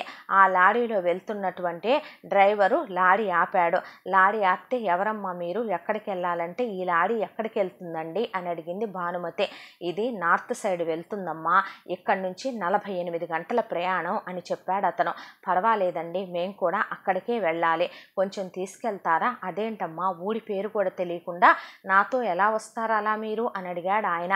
ఆ మాటకి భానుమతి, ముందు మీరు ఇక్కడి నుంచి తీసుకెళ్ళండి, మీకు తర్వాత నేను అన్ని విషయాలు చెప్తానంటే సరే రండమ్మా అని ఆ డ్రైవరు లారీలోకి ఎక్కించుకున్నాడు. ఎక్కించుకున్న తర్వాత ఏంటమ్మా విషయం, ఏదైనా ప్రాబ్లంలో ఉన్నారా అని అడిగాడు అతను. అవునండి అని చెప్పింది భానుమతి. ఏంటమ్మా అంటే మీ పేరు ఏంటండి అని అడిగింది. నా పేరు జగదీష్ అమ్మ అంటే మిమ్మల్ని చూస్తే అన్నయ్యలా అనిపిస్తున్నారు, అన్నా అని పిలవచ్చా మిమ్మల్ని అంది. అయ్యో పిలువమ్మా అన్నాడు జగదీష్. జగదీష్ అన్న మాది ఫలానా ఊరు, మా నాన్న పేరు కనకరాజు, ఏమో మా అమ్మ పేరు కాంతమ్మ, మా అన్నయ్యలు వీళ్ళు, మా వదినలు వీళ్ళు, జరిగింది ఇది అని మొత్తం ఏకరువు పెట్టి చెప్పేసింది భానుమతి. అతనెవరో ముక్కు మొహం తెలియకుండా ఎందుకే పిచ్చివాగుడంతా వాగుతావు నువ్వు అంది కాంతమ్మ. పర్వాలేదమ్మా, నేను కూడా మానవత్వం ఉన్న మనిషినే, నాకు కూడా 2 చెల్లెళ్ళున్నారు, నేను కూడా ఇంత నిర్దయగా నా చెల్లెల్ని చేయలేదు. మేము కూడా ఒకప్పుడు ఇలాంటి పరిస్థితుల్లోనే మా తండ్రిని పోగొట్టుకొని నడివీధిన నిలబడ్డాం. ఆ రోజున మమ్మల్ని ఆదుకున్న వాళ్ళు ఎవరూ లేరు. మా అమ్మ మా చేయి పట్టుకొని అలా ఒక మహానుభావుడు ఇలాగే లారీలో వెళ్తూ ఉంటే మా అమ్మ ఎక్కి అతనితో పాటు అన్నయ్య సహాయం చేయవా అని వచ్చిన అందుకు ఆయన మమ్మల్ని పెంచి పెద్ద చేసి చదివిచ్చాడు. నేను డిగ్రీ వరకు చదువుకున్నానమ్మా. ఆయన మా మామగారు, మా అత్తగారు పోయింది. ఆ తరువాత ఆయన కూతుర్ని నాకు ఇచ్చి పెళ్లి చేసి ఆయన మామయ్య అన్న పాపానికి నిజంగానే నాకు మామయ్య అయిపోయాడు. నా చెల్లెళ్ళిద్దరూ కూడా డిగ్రీల వరకు చదువుకున్నారు. అక్కడ నార్త్లోనే చదివిచ్చాను. అక్కడే ఉన్నటువంటి మన తెలుగు అబ్బాయిలు 2కిచ్చి పెళ్లి చేశాను. ఒకళ్ళు పెద్దది వెజిటబుల్స్ ఫ్రూట్స్ షాప్ పెట్టుకున్నారు నా చెల్లెలు భర్తలు. ఇంకొక అబ్బాయి పెద్ద బట్టల కొట్టు కాకపోయినా చిన్నది వాళ్ళకి సరిపోయినంతలో వ్యాపారం పెట్టుకుని అలా నా చెల్లెళ్ళు కూడా నా కళ్ళ ముందే సంతోషంగా ఉన్నారు. నా చెల్లెళ్ళిద్దరూ కూడా అక్కడే ఉన్నటువంటి ఒక టెక్స్టైల్ షోరూంలో మొత్తానికి గార్మెంట్ ఫ్యాక్టరీకి వెళ్ళి అక్కడ పని చేసుకుని బ్రతుకుతున్నామమ్మా. మేము మంచి వాళ్ళమేనండి, దుర్మార్గులమేమి కాదు అని చెప్పుకొచ్చాడు జగదీష్. భగవంతుడు ఎవరి పరిస్థితులు ఎలా తీసుకొస్తాయో ఎవరికి తెలుసమ్మా. మేము కూడా ఒకప్పుడు బాగా బ్రతికిన వాళ్ళమే. మా నాన్న తాగుడికి బానిసైపోయి వ్యసనాలు పరుడైపోయాడు. దాంతో ఆయన అన్నదమ్ములు అక్క చెల్లెళ్ళు కలిసి ఆస్తి అంతా ఆయన చేత రాయించుకొని మమ్మల్ని నడివీధిలో గెంటేశారు. మా అమ్మ పసిపిల్లలతో నడి రోడ్డు మీదకి వచ్చి నుంచొని మొత్తానికి ఆ నార్త్ సైడ్కి వెళ్ళి ఇలా బ్రతుకుతున్నాము మేము. నా భార్య పేరు శ్రీదేవి, తన చేత నేనే పీజీ చేయించాను.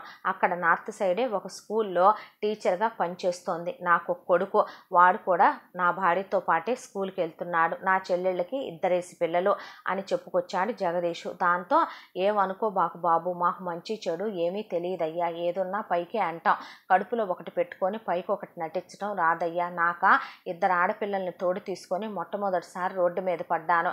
పెద్ద పిల్ల తలచెడి కూర్చుంది, రెండో పిల్ల పెళ్లి కావలసిన పిల్ల. వీళ్ళ జీవితాలేంటో అర్థం కాక దిగులు పడిపోతున్నాను నాయన, క్షమించు తప్పుగా అనుంటే అంది కాంతమ్మ. తప్పు లేదమ్మా, నేను ఎలాంటి వాడినో మీకు తెలియదు కదా, అందుకే నా గురించి కూడా మీకు చెప్పాను. ఎవరిని ఎవరు నమ్మలేరు కదమ్మా ఎవరి గురించి తెలియకుండా అన్నాడు. ఆ తర్వాత 48 గంటల ప్రయాణంలో అతనే భోజనం పెట్టాడు. అతనే మధ్యలో దింపి బాత్రూములకు వెళ్ళి రమ్మనమన్నాడు. అలా 48 గంటల ప్రయాణం తర్వాత నార్త్ సైడ్ ఉన్న ఒక ఊర్లో దిగారు వీళ్ళు. ఎటెళ్తారమ్మా అని అడిగాడు జగదీష్. ఏమో తెలియదన్నా, ఎక్కడికి వెళ్ళాలో ఎలా బ్రతకాలో. బ్రతకగలిగి ఆయుష్ ఉంటే బతుకుతాం, లేదంటే పోతాం, గుర్తుపెట్టుకో అన్నా. నీ సాయం ఈ జన్మకు మర్చిపోలేం అని భానుమతి దండం పెట్టింది. పిచ్చి మాటలు మాట్లాడొద్దు, కాసేపు ఉండండి, ఇక్కడే వస్తానని వాళ్ళకి టిఫిన్ కొనిపెట్టి ఒక దగ్గర కూర్చోబెట్టి సరుకు దింపేసి వచ్చి నాతో పాటు రండి అని వాళ్ళతో పాటు తీసుకెళ్ళాడు. తీసుకెళ్తే అతని భార్య ఎవరిని చూసింది, అతని చెల్లెళ్ళు బావలు కూడా వస్తే జరిగిన విషయం అంతా చెప్పాడు. చెప్పి మా ఇంట్లో ఉండండి అమ్మా పోనీ అంటే, లేదండి అలా మేము ఉండం అంది వసుంధర. అదేమిటమ్మా అంటే, మీకు మాత్రం భారం కాదా అండి, ఈ రోజుల్లో ఎవరి కుటుంబాలు వాళ్ళకే భారంగా ఉంటున్నాయి, మేము ఒకళ్ళమా పోనీ ఉండటానికి 3 మనుషులను తప్పండి, చూసే వాళ్ళకు కూడా అది పద్ధతి కాదు అంది వసుంధర. అలా అంటావా అమ్మా, అయితే మా పక్కిల్లు ఖాళీగానే ఉంది, పోనీ ఆ ఇంట్లో ఉంటారా అని అడిగింది జగదీష్ భార్య శ్రీదేవి. సరే ఉంటామంటే ఆ ఇల్లు కడిగించి సాయంత్రానికి అప్పచెప్తాము, నెలకి కరెంటు బిల్లుతో సహా కలిపి 5,000 రూపాయలు అద్దె అని చెప్పారు. పర్వాలేదని తన దగ్గర ఉన్నటువంటి ఆ 10,000లో అడ్వాన్స్కి 2 నెలలకి ఇమ్మనమంటే 10,000 రూపాయలు ఇచ్చేసింది వసుంధర. ఇక ఆ తర్వాత వాళ్ళే భోజనం పెట్టి కాఫీ టీలు ఇచ్చారు. అవి తినేసిన తర్వాత సాయంకాలానికి ఆ ఇంట్లోకి వెళ్ళారు. ఆ ఇంట్లోకి వెళ్తే ఏం వండుకుంటారు, ఏం తింటారు, సామాను కూడా లేవు, ఎలాగా అని వీళ్ళు అనుకుంటూ ఉండగా జగదీష్ వాళ్ళ అమ్మ మహాలక్ష్మి అక్కడికి వచ్చింది. వచ్చిన మహాలక్ష్మి కాంతమ్మను చూసి గుర్తుపట్టింది. కాంతమ్మ మహాలక్ష్మికి చిన్ననాటి స్నేహితురాలు. నువ్వేంటే కాంతం ఎక్కడా అనగానే మహాలక్ష్మిని చూసి బోడుమని ఏడ్చేసింది కాంతమ్మ. ఒకానొక రోజున మహాలక్ష్మి తన భర్త ఇట్లా చేసిపోయాడని పసిపిల్లలైనటువంటి జగదీష్ చెల్లెలు జానకి మీనాక్షిని తీసుకొని మొట్టమొదటగా వెళ్ళింది కాంతమ్మ దగ్గరికే. కాంతమ్మతో పాటు మహాలక్ష్మికి కూడా మిషన్ కుట్టడం వచ్చు. కాంతమ్మ ఎలాగైతే అయితే తన పిల్లలకి మిషన్ నేర్పుకుందో మహాలక్ష్మి కూడా అలాగే జానకికి మీనాక్షికి మిషన్ కుట్టడం నేర్పించింది. అలా వెళ్ళినటువంటి మహాలక్ష్మిని సహాయం చేయమనమని కాంతమ్మని అర్థించింది. ఒక మిషన్ కొనుక్కుంటానే 4 రూపాయలు ఇస్తే నీ అప్పు తీర్చేస్తాను, ఆ తర్వాత ఈ ముగ్గురు బిడ్డల్ని బడికి పంపించుకొని చదివించుకుంటానంటే సరేలే అని అంత ముద్ద అన్నం పెట్టింది కాంతమ్మ కూర్చోబెట్టి. కనకరాజు వచ్చి అడ్డమైన వాళ్ళని, మొగుళ్ళు చచ్చిన వాళ్ళని, గతి లేని వాళ్ళని పిల్లలతో సహా తీసుకొచ్చి నువ్వు ఇళ్లల్లో పెట్టుకుంటే అసలే మొగుళ్ళు లేని ఆమెను నువ్వు ఇంట్లో ఉంచితే నాకు ఆమెకి ప్రపంచం అక్రమ సంబంధాలు అంటగట్టుద్ది. అసలు నీకు బుద్ధి ఉందా లేదా? మందేమన్నా ధర్మసత్రం అనుకుంటున్నావా? అనాథలందరినీ తీసుకొచ్చి పోషించటానికని నానా మాటలు అన్నాడు కనకరాజు. అప్పుడు నిండు నెలలతో ఉంది కాంతమ్మ. ఎందుకులే గొడవలని ఏమీ మాట్లాడిన మహాలక్ష్మి కాంతమ్మ డెలివరీ అయిందాకా ఉండి సేవ చేసి ఆ తరువాత ఇహ ఒక రోజున కనకరాజు నానా మాటలు అనేసరికి ఇంట్లో ఉండలేక పిల్లల్ని తీసుకొని చచ్చిపోదాం కదా అని రోడ్డు మీదకు వచ్చినప్పుడు అప్పుడు తన కోడలు శ్రీదేవి తండ్రి లారీలో వెళ్తూ వెళ్తూ అలా ఎదురయ్యి పిల్లల్ని ఎత్తుకొని ఈ నార్త్ సైడ్కి వచ్చి ఇక్కడ పడి బ్రతుకుతోంది. కాంతమ్మ జరిగిందంతా చెప్పడంతో నీ మొగుళ్ళలాంటి నీచుడు అంతకన్నా మంచి జీవితాలని ఎలా ఇవ్వగలుగుతాడులే ఆ పాపిష్టి వెధవ అని మరిప్పుడు ఏం చేద్దాం అనుకుంటున్నారే అంటే ఇలా వచ్చాం, ఏం చేయాలో తెలియక నీ కొడుకు ఇలా కనపడ్డాడు, లారీ ఇలా వచ్చామని ఏకరువు పెట్టి చెప్పింది కాంతమ్మ అన్ని విషయాలు. దాంతో సరే మరి అయితే ఇప్పుడు ఎలా బ్రతుకుతారు, ఏం చేస్తారు అంటే చిన్నమ్మాయి వస్తూ వస్తూ తను తీసుకొచ్చిన 1,00,000 రూపాయల గురించి చెప్పింది. ముందు దాంట్లో నుంచి ఒక 10,000 తీసుకొని వెళ్ళి మా కోడల్ని వెంట పెట్టుకొని వెళ్ళి ఇంట్లో కావలసినటువంటి గ్యాస్ పొయ్యి, కావలసిన పప్పు ఉప్పులు, కిందెక్కడ పడుకుంటుంది ఈ వయసులో మీ అమ్మ, ఒక మంచమో కాస్త కావలసినవన్నీ కొనుక్కొచ్చుకోండమ్మా అని చెప్పింది మహాలక్ష్మి. అలాగే వెళ్ళి అవన్నీ తీసుకొచ్చుకున్న తర్వాత నువ్వేం చేస్తున్నావే అని అడిగింది కాంతమ్మ మహాలక్ష్మిని. నేను ఏ రోజైతే పిల్లల్ని తీసుకొని వచ్చానో ఆ రోజు నుంచి ఈ రోజు వరకు నేను తిని ఖాళీగా కూర్చోను కాంతం.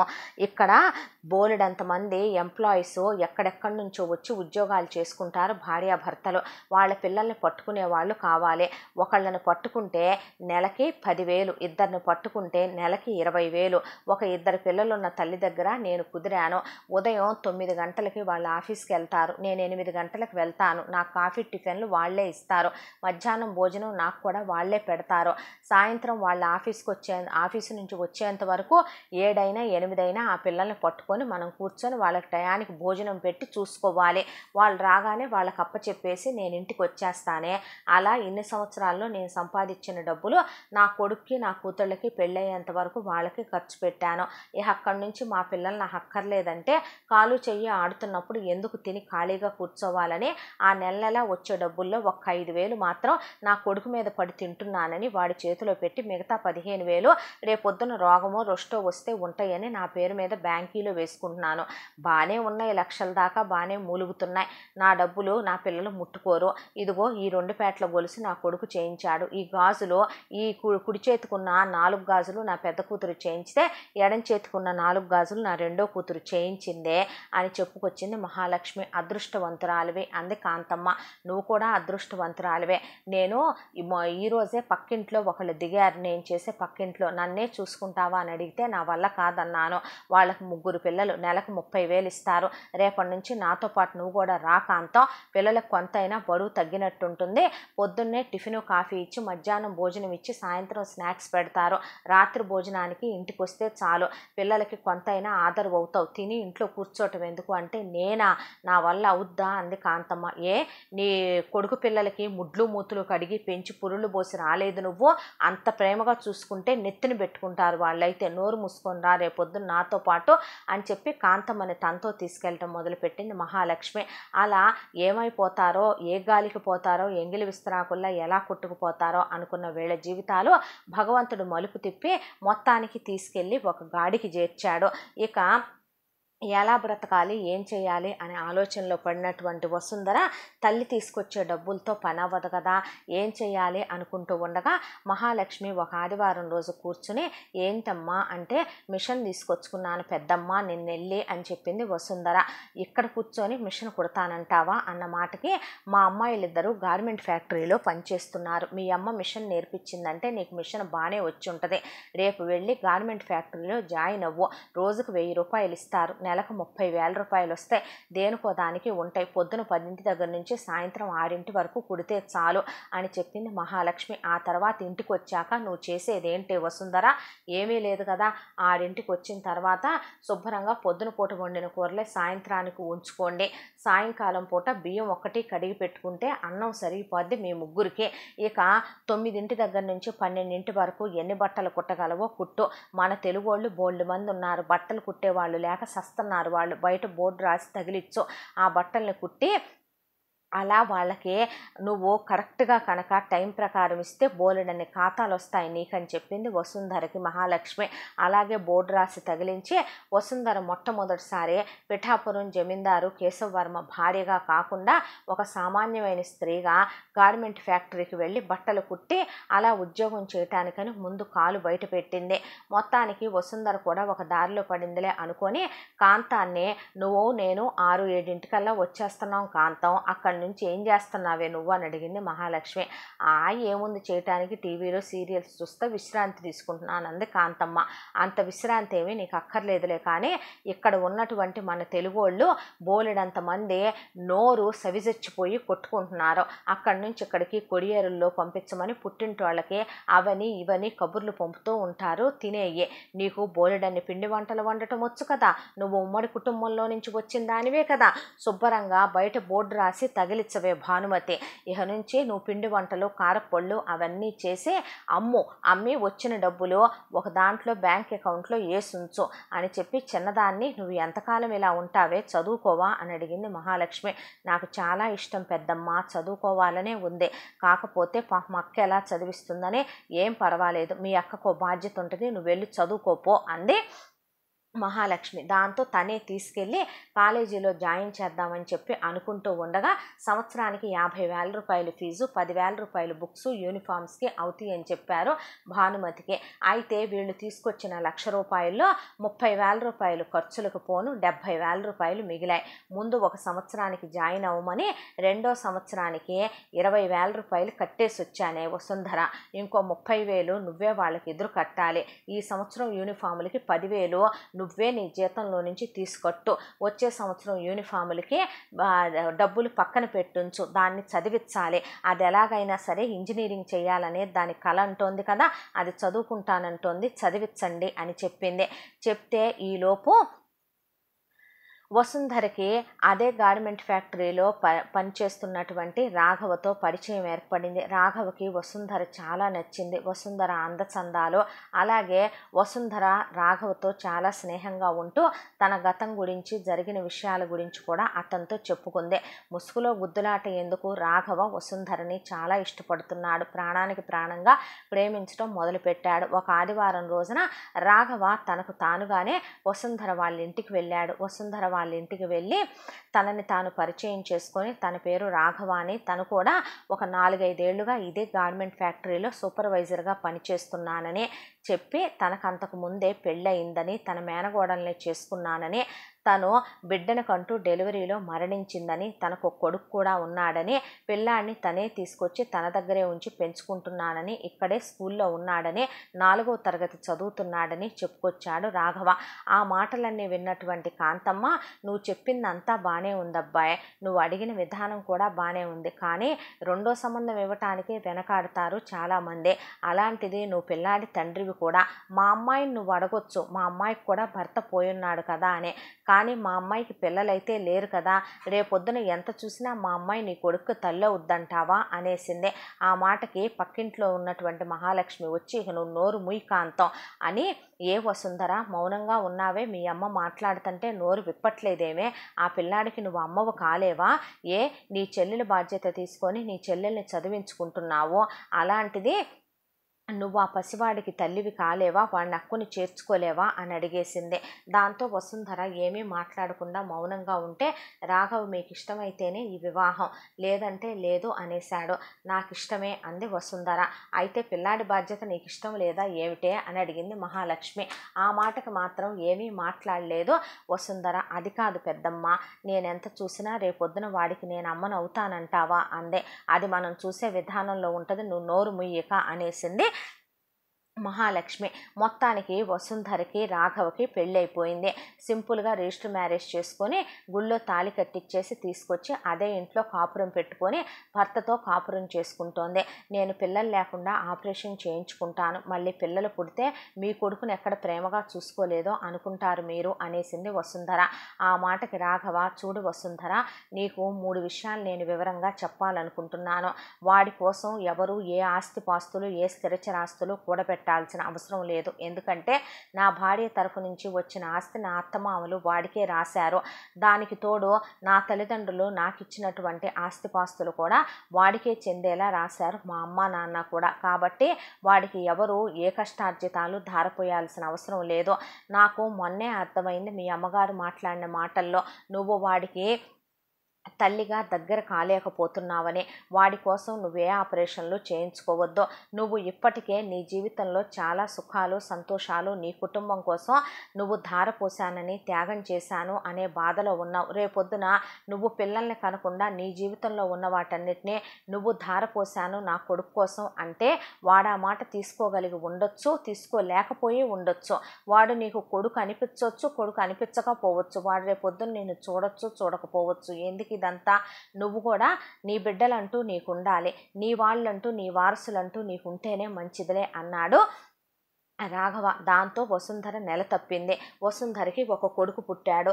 ఇక నీ కొడుకు ఇప్పుడు వీడి కోసం మనిద్దరం జీవితంలో కష్టపడాలి, వీడి కోసం మనం ఒక్కొక్క రూపాయి కూడబెట్టాలి. నువ్వు వాడికి ఇవ్వాల్సిందల్లా తల్లి ప్రేమ మాత్రమే, అంతకు మించి నువ్వు నా కొడుకు అమర్కి ఇవ్వాల్సింది ఏమీ లేదు అని చెప్పేశాడు రాఘవ. వసుంధర మౌనం వహించేసింది.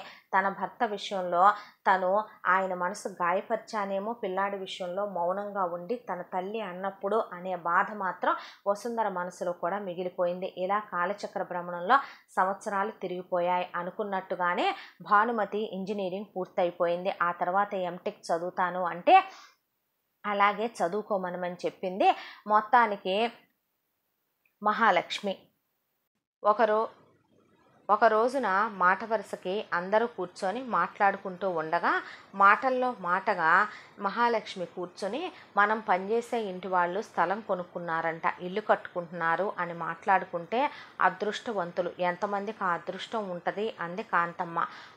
నాకు ఉండాలి ఒకప్పుడు ఒక స్థలం, గాలికి వదిలేసి వచ్చాను ఆ రోజున అంది మహాలక్ష్మి. ఆ మాటకు అక్కడే ఉన్న జగదీషు, మనకు స్థలం ఉందా అమ్మా అన్నాడు.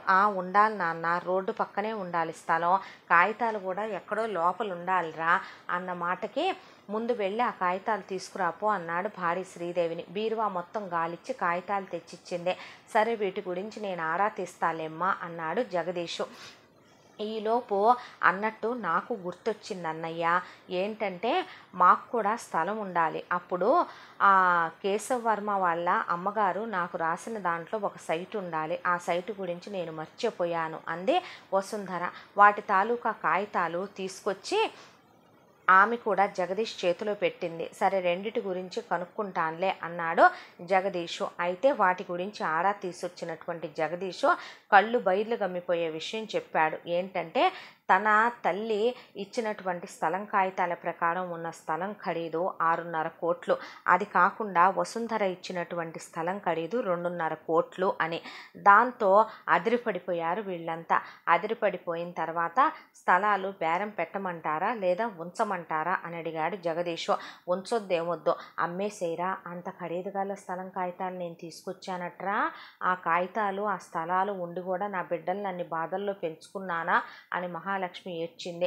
ఊరుకో అమ్మా, నీకు తెలియదుగా నాన్నది మనకు ఉంచాడని అన్నాడు జగదీషు.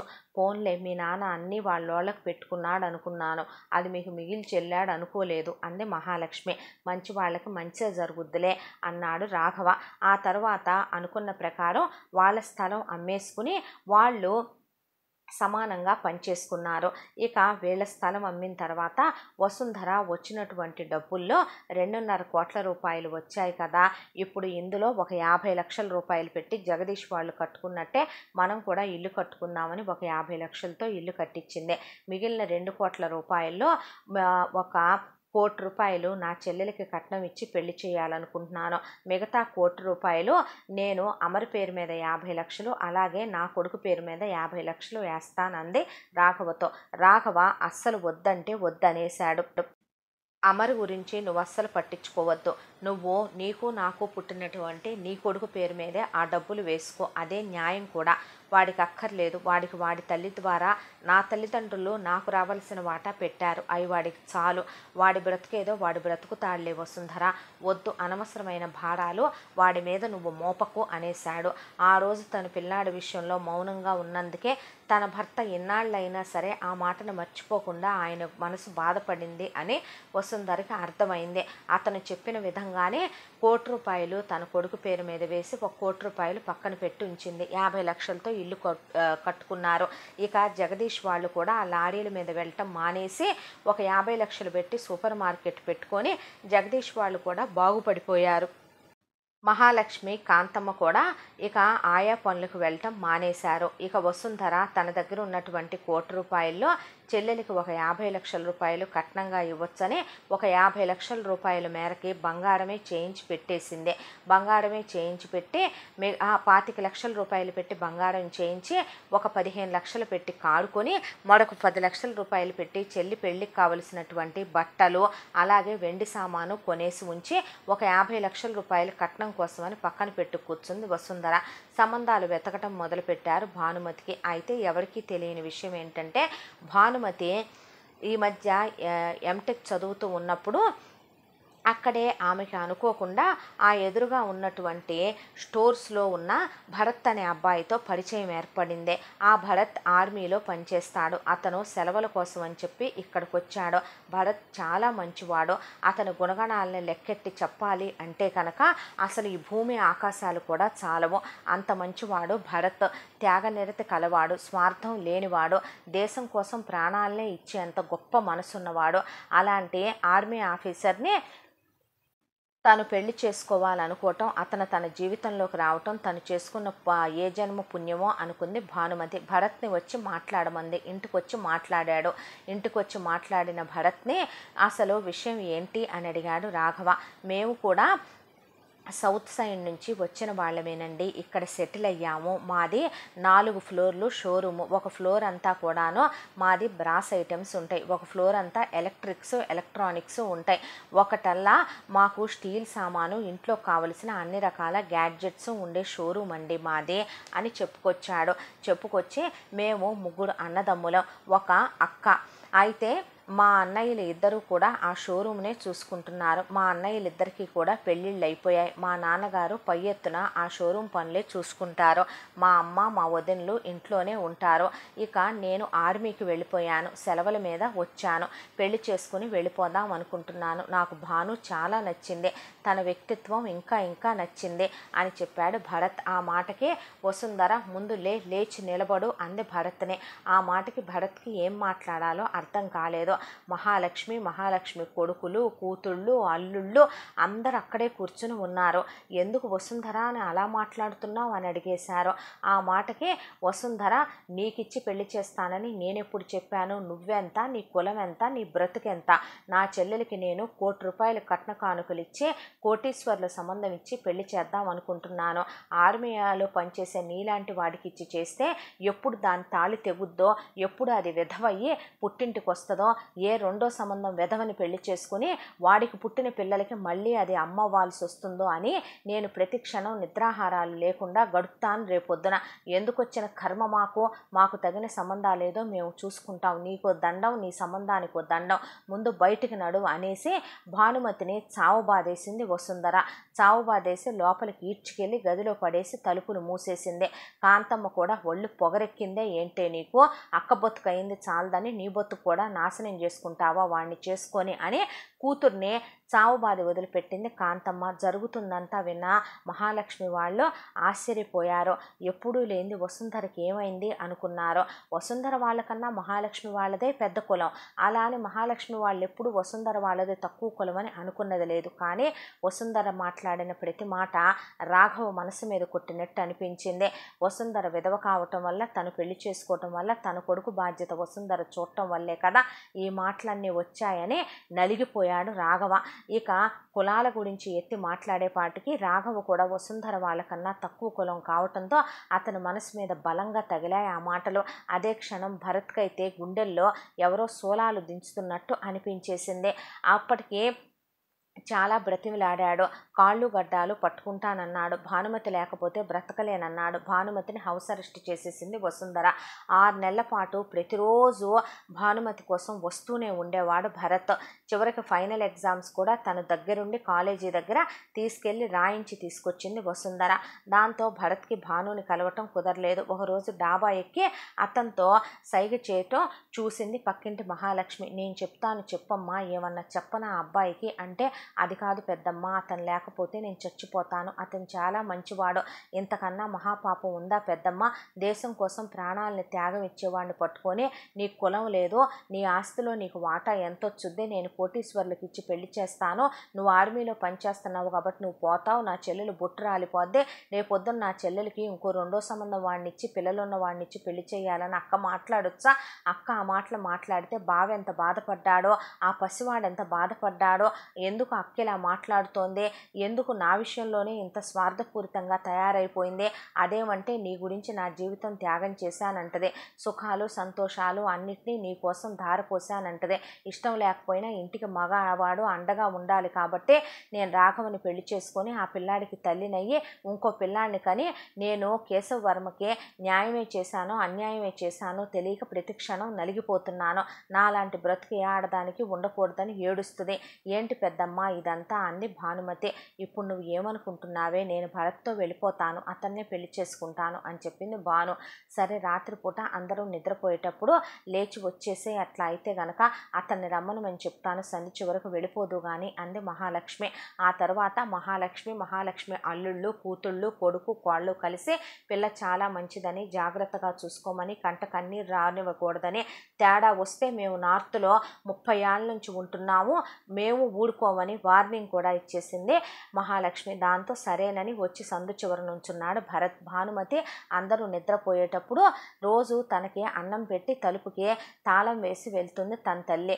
ఇదెక్కడికి పాడిపోదులేమనమని కాంతమ్మ ఆ రోజు గడి కూడా వేయకుండా వెళ్ళిపోయింది. మెల్లగా తలుపు తీసుకొని బయటకు వచ్చి ఇంట్లో నుంచి బట్టలు సర్దుకొని వెళ్ళిపోతున్న భానుని రాఘవ చూసి, వెళ్ళమ్మా వెళ్ళు, నువ్వన్నా సుఖంగా సంతోషంగా బ్రతుకు అని ఆమె చేతిలో ఒక 10,000 రూపాయలు డబ్బులు పెట్టి పంపించేశాడు.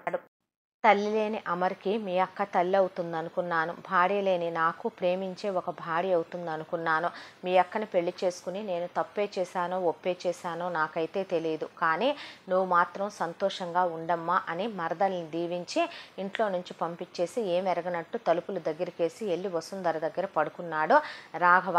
ఇక మొత్తానికి భానుమతిని తీసుకొని అక్కడి నుంచి వెళ్ళిపోయిన భరత్ ముందు రిజిస్ట్రార్ ఆఫీస్కి వెళ్ళి అక్కడ పెళ్లి చేసేసుకొని గుళ్ళోకి తీసుకెళ్ళి తాళి కట్టేశాడు. అలా తాళి కట్టిన తర్వాత ముందు పుట్టింటికే తీసుకొచ్చాడు. భానుమతిని చెంపలు 2 వాయించేసింది వసుంధర. నువ్వు లేవంది, నువ్వు చచ్చావంది, ఇక మీదట నువ్వు నా ఇంటి గడప తొక్కటానికి వీల్లేదంది, నువ్వు కులసంకరం చేశావంది, ఇంత బతుకు బతికి ఇంటెనకాల చచ్చినట్టు మేము వద్దన్న పెళ్లి చేసుకొని నువ్వేం బాగుపడతావో చూస్తామని కాంతమ్మ కూడా నానా మాటలు అంది భానుమతిని.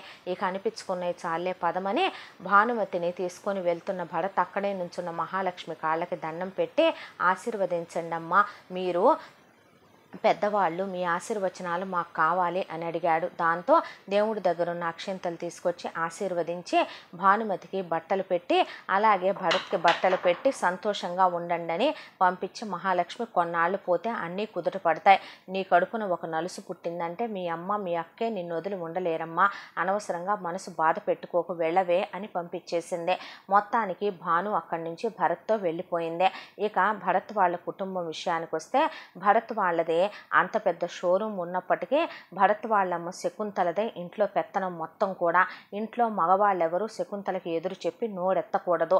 ఇక భరత్ వాళ్ళ నాన్న వాసుదేవయ్య పెళ్ళాం చాటు మొగుడు, ఏదైనా గట్టిగా మాట్లాడాలన్నా కూడా శకుంతల ఉరేసుకు చస్తాను, బావిలో దూకుతాను, ఇంట్లో నుంచి వెళ్ళిపోతాను, రైలు కింద పడతానని పిల్లలు చిన్నప్పుడే వాసుదేవయ్యని బెదిరించేసి నోరు మూయించేసి ఎక్కడో బతుకుతున్నటువంటి వాళ్ళని తీసుకొచ్చి ఈ నార్త్లో పడేయించి మొత్తానికి అన్నదమ్ములకి అక్క చెల్లెలకి అమ్మా నాన్నలకి దూరంగా తీసుకొచ్చి వాసుదేవయ్యని ఇక్కడ విసిరేసి తన కనుసన్నల్లో భర్తని కాలు కిందేసి తొక్కేసింది శకుంతల.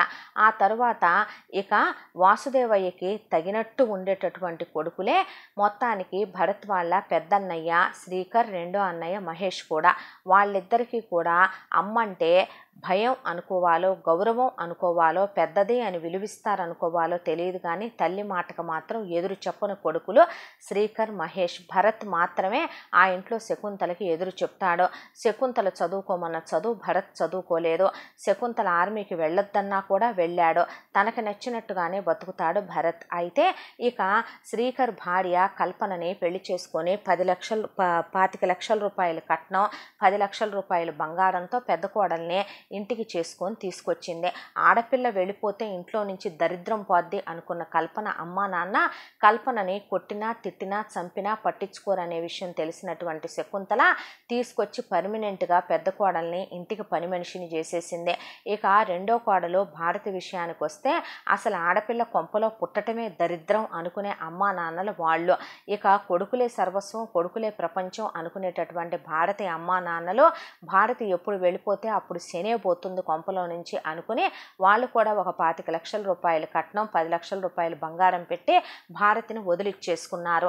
వీళ్ళు చచ్చినా బ్రతికినా ఉన్నా పోయినా పెద్దమ్మాయి పుట్టింటి వాళ్ళు, రెండో అమ్మాయి పుట్టింటి వాళ్ళు పట్టించుకోరు. అలాంటి సంబంధాలని వెతికి తెచ్చింది శకుంతల కొడుకులకి. కోడళ్ళని కొడుకులతో పాటు గదిలో పడుకోనివ్వదు. కొడుకులిద్దరూ ఇప్పటికీ కూడా ఒకే బెడ్రూమ్లో పడుకోవాలి. పెళ్ళైనప్పుడు అటు 3 నిద్రలు ఇటు 3 నిద్రలు చేసేటప్పుడు కోడళ్ళని పక్కకు పిలిచి ఇది కులదేవత ముందని కాంట్రాసెప్టివ్ పిల్స్ని నలగొట్టేసి మీరు భర్తతో కలవబోయే ముందు ఇది నోట్లో వేసుకుంటే వాళ్ళకి ఆయుర్దాయం పెరుగుద్దని చెప్పి అటు 3 నిద్రలు ఇటు 3 నిద్రలు చేయనిచ్చింది. ఇక వాళ్ళని కాపురానికి తీసుకొచ్చింది లగ్గాయిత్తు. ఈ రోజు వరకు కూడా శ్రీకర్ పెళ్ళై 7 ఏళ్ళు, మహేష్ పెళ్ళై 6 ఏళ్ళు. ఇప్పటి వరకు మళ్ళీ భార్యల ఒంటి మీద చెయ్యేసి ఎరగరు. కోడళ్ళిద్దరినీ కూడా ఒక గదిలో పెట్టుకుని తను మంచం మీద పడుకొని కాళ్ళు ఒత్తించుకుంటూ వాళ్ళని తన కాళ్ళ దగ్గర కూర్చోబెట్టుకుని అదే గదికి తాళాలు వేసేసి ఆ తాళాలు తన బొడ్లో లంగా బొందుకు కట్టుకొని మరీ పడుకుంటుంది శకుంతల. ఎక్కడ కోడళ్ళని కొడుకుల్ని కలవనిస్తే కోడళ్ళు ఎక్కడ కొడుకులకి తలగడ మంత్రాలు వేస్తారో, కోడళ్ళ మోజులో పడిపోయి కొడుకులు ఎక్కడ తన్ని ఎదిరిస్తారోనని శకుంతలకి మహాభయం. శకుంతలకి ఒక కూతురు కూడా ఉంది, పక్క వీధిలోనే ఇచ్చుకుంది. శకుంతల కూతురు అచ్చం శకుంతల లాంటిదే. అత్తగారిని ఇంట్లో పని మనిషిని చేసి అత్తగారితో కాళ్ళు తెచ్చుకోవటం దగ్గర నుంచి ఒళ్ళు పట్టించుకోవటం దాకా చేసి పై పనులన్నీ కూడా వదినలతో చేయించుకుంటుంది. పొద్దున్న లేస్తే అమ్మ దగ్గరికి వచ్చి కూర్చొని అత్త మీద మొగుడు మీద చాడీలు చెప్తుంది. శకుంతల అల్లుడు వాసుదేవయ్యలాగే పెళ్ళాం చాటు మొగుడు. గట్టిగా నోడెత్తి ఒక్క మాట కూడా మాట్లాడితే నేను పిల్లలతో సహా వెళ్ళి రైలు కింద పడతానని శకుంతల ప్రయోగించిన మంత్రమే శకుంతల కూతురు కూడా ప్రయోగించడంతో అల్లుడు కంప్లీట్గా నోరు మూసేసుకున్నాడు. ఇక ఆ ఇంట్లో జీతం బత్తం లేని పని మనుషులుగా సెటిల్ అయిపోయారు భరత్ వాళ్ళ వదినలు కల్పన, భారతి. ఈ విషయాలన్నీ భరత్కి తెలుసు. ఎదిరించండి వదిన, నోడెత్తండి వదిన అని చెప్పినా కూడా మీ అన్నయ్యలే మౌనంగా ఉంటే మేమేం చెయ్యంరా అంటారు వాళ్ళిద్దరూ. ఇక ఒక సుఖం లేదు, సంతోషం లేదు, ఒక మొగుళ్ళతో మాట్లాడటం లేదు, ఏమీ లేదు. వెదవ బతుకులైపోయాయి మాయని ఎప్పుడు ఏడుస్తూ పాప మా ఇంట్లో వెట్టి చాకిరీ చేసుకుంటూ ఉంటారు వాళ్ళిద్దరూ. ఇక కొడుకులిద్దరూ కూడా వెళ్ళి షోరూమ్ పనులన్నీ చూసుకొని లెక్క డొక్క మొత్తం కూడా వాళ్ళ నాన్నకి కాదు వాళ్ళ అమ్మకప్ప చెప్పాలి ఇంట్లో. ఇక భరత్ భానుమతిని పెళ్లి చేసుకొని రావటంతో వీరంగమే వేసేసింది శకుంతల. 25 లక్షల రూపాయల కట్నం, 10 లక్షల రూపాయల బంగారం రావాల్సిందే. ఈ ముష్టిదాన్ని చేసుకొని తీసుకొచ్చావు, దీని కులం ఏంటో, స్థలం ఏంటో, ఇదేంటో, దీని బతుకేంటో ఎవరికి తెలుసో. అసలు దీన్ని నేను చచ్చినా కోడలుగా ఒప్పుకోను, నేను బతికుండగా దీన్ని కోడలుగా ఒప్పుకోను అంటే బతికుండకపోతే చచ్చిపో, నిన్నెవడు ఒప్పుకోమన్నాడు, నువ్వు ఒప్పుకున్నా ఒప్పుకోపోయినా తన నా భార్య. ఒక్క నెల రోజులు తర్వాత తనని తీసుకొని నేనెటు వెళ్ళిపోయేదే. నేనేమైనా నీతో ఉంటాననుకుంటున్నావేమో నువ్వు, నేనేమి తన నీ దగ్గర ఉంచాలని అనుకోవట్లేదులే అనేశాడు భరత్. ఆ మాటకి చూస్తా, ఇది ఇక్కడ ఎలా ఉంటుందో చూస్తా, దీన్ని నువ్వు ఎలా ఉంచుతావో చూస్తానని శకుంతల వీరంగం వేసిందే. భరత్ భానుమతిని ఇంటికి తీసుకొచ్చేపాటికి రాత్రి అయిపోయింది. రాత్రి అయిపోయేపాటికి తినటానికి ఇంట్లో భోజనం లేదు. కోడళ్ళిద్దరికీ అత్తగారు కొలతగా కరెక్ట్గా ఇద్దరికి 10 ముద్దల అన్నం పెట్టిస్తుంది. ఆ టైంలో ఏ స్విగ్గీలు జొమాటోలో ఆర్డర్ చేయడానికి కూడా ఫుడ్ రాదు కాబట్టి భానుమతిని ఆకలేస్తోందా అని అడిగాడు భరత్. దాంతో పర్వాలేదులే అంది భాను. మాకెటు అలవాటేలే ఏమీ తినకుండా ఉండటం అని వాళ్ళకు పెట్టిన భోజనాన్ని బలవంతంగా భరత్కి భానుమతికి పెట్టారు కల్పన భారతి. అది చూసిన భానుమతి మనసు కరిగిపోయింది. అసలేంటి విషయం అంటే జరిగింది మొత్తం చెప్పి భానుని వాటేసుకొని ఏడిశారు కల్పన భారతి. దాంతో ఇక నెల రోజులు గడిచిపోయిన తర్వాత నువ్వు నాతో పాటు పద, నేను ఆర్మీకి వెళ్ళిపోతాను, నేను వెళ్ళిపోతే నాకు దగ్గరలోనే నేను అక్కడ దగ్గరలో ఉన్న ఒక ఊరిలో నీకు ఉద్యోగం చూస్తాను, నువ్వు అక్కడ ఉద్యోగం చేసుకుంటూ అక్కడే ఉందువు కానీ నేను మధ్య మధ్యలో వచ్చి నిన్ను చూసుకుని వెళ్ళటానికి కూడా వీలుగా ఉంటుంది భాను అన్నాడు భరత్. లేదు, నేను ఈ ఇంటిని బాగు చేసే నీతో వస్తాను, నాకొక్క 6 నెలలు టైం ఇవ్వు భరత్ అందే. 6 నెలల్లో నేను మళ్ళీ తిరిగి వస్తాను, ఆ తర్వాత నిన్ను తీసుకెళ్ళమంటావు అంతేనా అన్నాడు భరత్. అయితే నీ ఒంటి మీద ఒక్క దెబ్బ పడ్డా, నిన్ను ఒక్క మాటన్నా ఇక్కడున్న వాళ్ళందరి ప్రాణాలు నేను తీసేస్తానని వీళ్ళకి బాగా తెలుసు. కానీ భాను ఒకటి గుర్తుపెట్టుకో, నీకు ఏమాత్రం ఏదైనా ఇక్కడ చెడు జరగబోతోంది అంటే మాత్రం వెంటనే నాకు నువ్వు ఫోన్ చేసి తెలియపరిచి నువ్వు ఇక్కడి నుంచి ముందు వెళ్ళిపో, అర్థమవుతుందా నీకు అని చెప్పాడు. అంత నేనెవరికి ఇవ్వనని నీకు తెలుసుగా, నువ్వు ఒక్కడివి నాకు ఫ్రీ హ్యాండ్ ఇస్తే చాలే కానీ నువ్వు జాగ్రత్తగా వెళ్ళు అంది. వెళ్తూ భరత్ తన తండ్రికి కూడా నేను ఈసారి వచ్చేసరికి ఆస్తిలో నా వాటా నువ్వు నాకు రాసి ఇచ్చేసేయాలి, నాకు రావాల్సిన మొత్తం నాకు లెక్క డొక్క అప్పచెప్పాలి నాన్న, లేకపోతే నీ మర్యాద నీకు దక్కదని చెప్పి మొత్తానికి వెళ్ళిపోయాడు. వెళ్ళిపోయిన తర్వాత భానుమతిని ఇక శకుంతల జుట్టు పట్టుకొని కొడదామని తిడదామని నరకాలు పెడదామని చూసింది.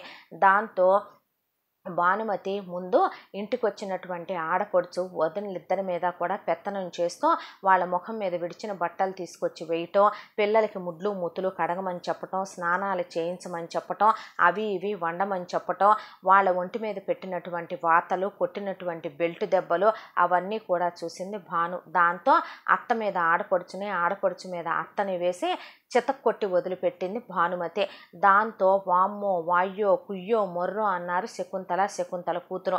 ఇంకొకసారి పిచ్చి వేషాలు వేశారంటే పోలీస్ స్టేషన్లో కేసు పెడతాను, మనుషులు అనుకుంటున్నారా పశువులు అనుకుంటున్నారా అలా కొట్టడానికి, మీరు మీ ఇష్ట ప్రకారం మీరేం చేసినా ఊరుకుంటానికి నేను చదువులేని దాన్ని కాదు, మీ ఇష్టం వచ్చినట్టు మీరు బిహేవ్ చేస్తే ఊరుకుంటాననుకుంటున్నారు కావాలా అని వార్నింగ్ ఇచ్చేసింది భానుమతి. దాంతో శకుంతల కూతురు ఇహ నేను రాను తల్లి నీ ఇంటికి అనేసింది. ఆ తర్వాత నీ అంతు తేలుస్తా, నువ్వేంటో నీ లెక్కలేంటో అన్నీ తేలుస్తానే నేను, నాకేమీ గత్యంతరం లేక ఇక్కడ ఉంటున్నాను అనుకుంటున్నావా ఏంటి అని మొత్తానికి శకుంతల నేనేంటో నీకు చూపిస్తాను అంది. కరెక్ట్గా అదే టైంకి శకుంతల భర్త వాసుదేవయ్య యాక్సిడెంట్ అయి మంచాన పడ్డాడు. మంచాన పడ్డటువంటి మొగుడికి సేవలు చేయాల్సి వస్తుందని శకుంతల కోడళ్ళకి మొగుడిని అప్పచెప్పేసి కూతురింటి దగ్గరికి వెళ్ళింది. కూతురింటి దగ్గరికి వెళ్తే అప్పుడే కూతురింటి దగ్గర ఉన్నటువంటి వియ్యపురాలు కూతురు పెట్టే నరకాలు తట్టుకోలేక అక్కడి నుంచి పారిపోవటంతో కూతురు శకుంతలని పని మనిషిని చేసేసింది. అక్కడ కూతురికి చాకిరీ చేయలేక శకుంతల తన అన్నగారైనటువంటి నందన్ రావుని వెతుక్కుంటూ వాళ్ళ ఊరు వెళ్ళింది. వాళ్ళ ఊరు వెళ్తే అసలు ఇదంతా కూడా శకుంతలకి నేర్పించింది వాళ్ళ వదిన రమణమ్మే. కొడుకుల్ని తక్కువ చేసి చూడాలని, కొడుకుల్ని కోడళ్ళని కలవనివ్వకూడదని, కూతురుని ఎక్కువగా చూడాలని, మొత్తం కూతురికే దోచిపెట్టాలని, రేపొద్దున మనకు ఉండేది కూతురేనని, కొడుకులు మన గొంతులో నీళ్లు పోయిరని, కోడలు పరా ఇంటి నుంచి వచ్చిందని, అదెప్పుడు మన్నే కూతురు కాలేదని, కోళ్ళెప్పుడు కోళ్ళేనని బాగా నూరిపోసేది శకుంతలకే రమణమ్మ. దాంతో రమణమ్మకి వెళ్ళి ఐడియా అడిగి వద్దాంలే రమణమ్మ మంచి ఐడియా ఇస్తుందిలే అనుకుని వచ్చిన శకుంతల రమణమ్మ పరిస్థితి చూసి ఆశ్చర్యపోయింది. రమణమ్మ కూడా తన కోడళ్ళ మీద అచ్చం శకుంతల చేసినట్టే పెత్తనాలు చేస్తే పడినటువంటి వాళ్ళు రమణమ్మని పడేసి చావచెతగొట్టి రమణమ్మని ఇంట్లో పని మనిషిని చేసేసారు. రమణమ్మ ఒంటి మీద ఉన్న నగలు మొత్తం లాక్కొని పట్టు చీరలు కట్టుకునే రమణమ్మకి నూలు చీరలు పడేసి నందన్ రావును మాత్రం ఆయన ఎటు నోరెత్తి మాట్లాడ్డు కాబట్టి నెత్తిన పెట్టుకొని చూసుకోవటం మొదలుపెట్టారు. ఏంటొదినా అంటే సాగినంత కాలం సాగించుకుంటామే, కోడళ్ళు పడుతున్నారు కదా అని కొడతాం తిడతాం నరకాలు పెడతాం, కానీ ఒక రోజుకు వాళ్ళు ఎదురు తిరిగారనుకో మన బతుకులు ఇలాగే మిగిలిపోతాయి. ఎప్పుడైనా ఒకటి గుర్తుపెట్టుకో, దీపం ఉన్నప్పుడే ఇల్లు చక్కబెట్టుకోవాలి, కోడళ్ళు మంచిగా ఉన్నప్పుడే మనం మంచిగా ఉండాలి. అనవసరంగా వాళ్ళతో పగలు గొడవలు పెట్టుకున్నామనుకో కోడళ్ళకి మామలు మంచోళ్లే, అత్తలే మంచోళ్ళు కాదు ఎటొచ్చి కూడా. మనం చేసినవన్నీ ప్రతి ఒక్కటి లెక్క పెట్టుకుంటారే మర్చిపోకుండా వాళ్ళు. అలా మనం అత్తలం అయిపోతాం, అమ్మలం కాకపోయినా పర్వాలేదు, అత్తల్లా ఉన్నా చాలు అన్న మాటకి నా కోడళ్ళే నయం కదే తల్లో, నీ కోడళ్ళ కన్నా నన్నింటో పని మనిషిని చేయలేదు, శుభ్రంగా తిండి పెడతాం, ఒక మూలలో కూర్చోమంటే నీ మాటలేని నేను అనవసరంగా తిప్పలు తెచ్చుకున్నానని శకుంతల ఆ బంధువులింట్లో మొత్తానికి 10 రోజులు చొప్పున ఉంటూ ఒక 6 నెలల టయానికి తిరిగి ఇంటికి చేరింది. కరెక్ట్గా అదే టైంకి భరత్ వచ్చున్నాడు. అయిపోయినాయా ఊళ్ళ మీద తిరిగి వచ్చే పెత్తనాలు అని అడిగాడు శకుంతల్ని. దాంతో ఈలోపు వాసుదేవయ్య కోలుకున్నటువంటి వాసుదేవయ్యని ఆస్తిలో నా వాటా నాకు పంచేయమంటే రాసేశాడు వాసుదేవయ్య. మీ నోళ్ళు ఏమైనా పడిపోయాయా, మీ తమ్ముడు అడుగుతుంటే మీరు అడగరే, మీ నాన్నే అన్నారు. ఆ మాటకి కొడుకులిద్దరూ మెదలకుండా నుంచుంటే మామయ్య మా వాటా కూడా మాకు పంచే మడిద్దిచ్చావుగా అని అడిగారు కల్పన భారతి. వాడు అడిగాడు ఇచ్చాను, మీ మొగుళ్ళు అడిగితే ఇస్తాను, అడగలేదుగా అన్న మాటకే వాళ్ళు అడగాల, వాళ్ళని కొడుకులు కాదా, నీకు పుట్టలేదా అని అడిగారు కోడళ్ళు. ఏ వదిన ఈ తెగింపు ఇవాళ నా పెళ్ళాం వచ్చిన తర్వాత మీకు నోళ్ళు వచ్చాయి, అంతకుముందు ఇన్నేళ్ల నుంచి ఏమైపోయాయే అని అడిగాడు భరత్. పోనీలేరా ఇప్పటికన్నా వచ్చిందిలే మాకు నోరు అన్నారు కల్పన భారతి. ఇక ఆ తర్వాత వాసుదేవయ్య ఎవరి ఆస్తి వాటాలు వాళ్ళకి రాసిచ్చేశాడు. నాన్న ఇంకా నువ్వు అమ్మని పెట్టుకొని ఇదే ఇంట్లో ఉండటం పద్ధతి కాదు, అమ్మ అక్క పక్కనే ఉంటుంది కాబట్టి అమ్మ మారదు, అమ్మ బుద్ధి కుక్కతోక లాంటిది, నువ్వు అమ్మని తీసుకుని మన ఊళ్ళో 5 ఎకరాల పొలం ఒక ఇల్లు ఉంది కాబట్టి నీ పేరు మీద ఒక 50 లక్షల రూపాయలు ఫిక్స్డ్ డిపాజిట్ ఉంది కాబట్టి వెళ్ళిపోయి అమ్మని పెట్టుకొని మీదట అక్కడుండు, నువ్వు ఇక్కడికి రావాల్సిన అవసరం ఏమీ లేదులే, అన్నయ్యలు చూసుకుంటారు షాప్ పనులు అని చెప్పి తల్లి తండ్రిని పంపించేశాడు.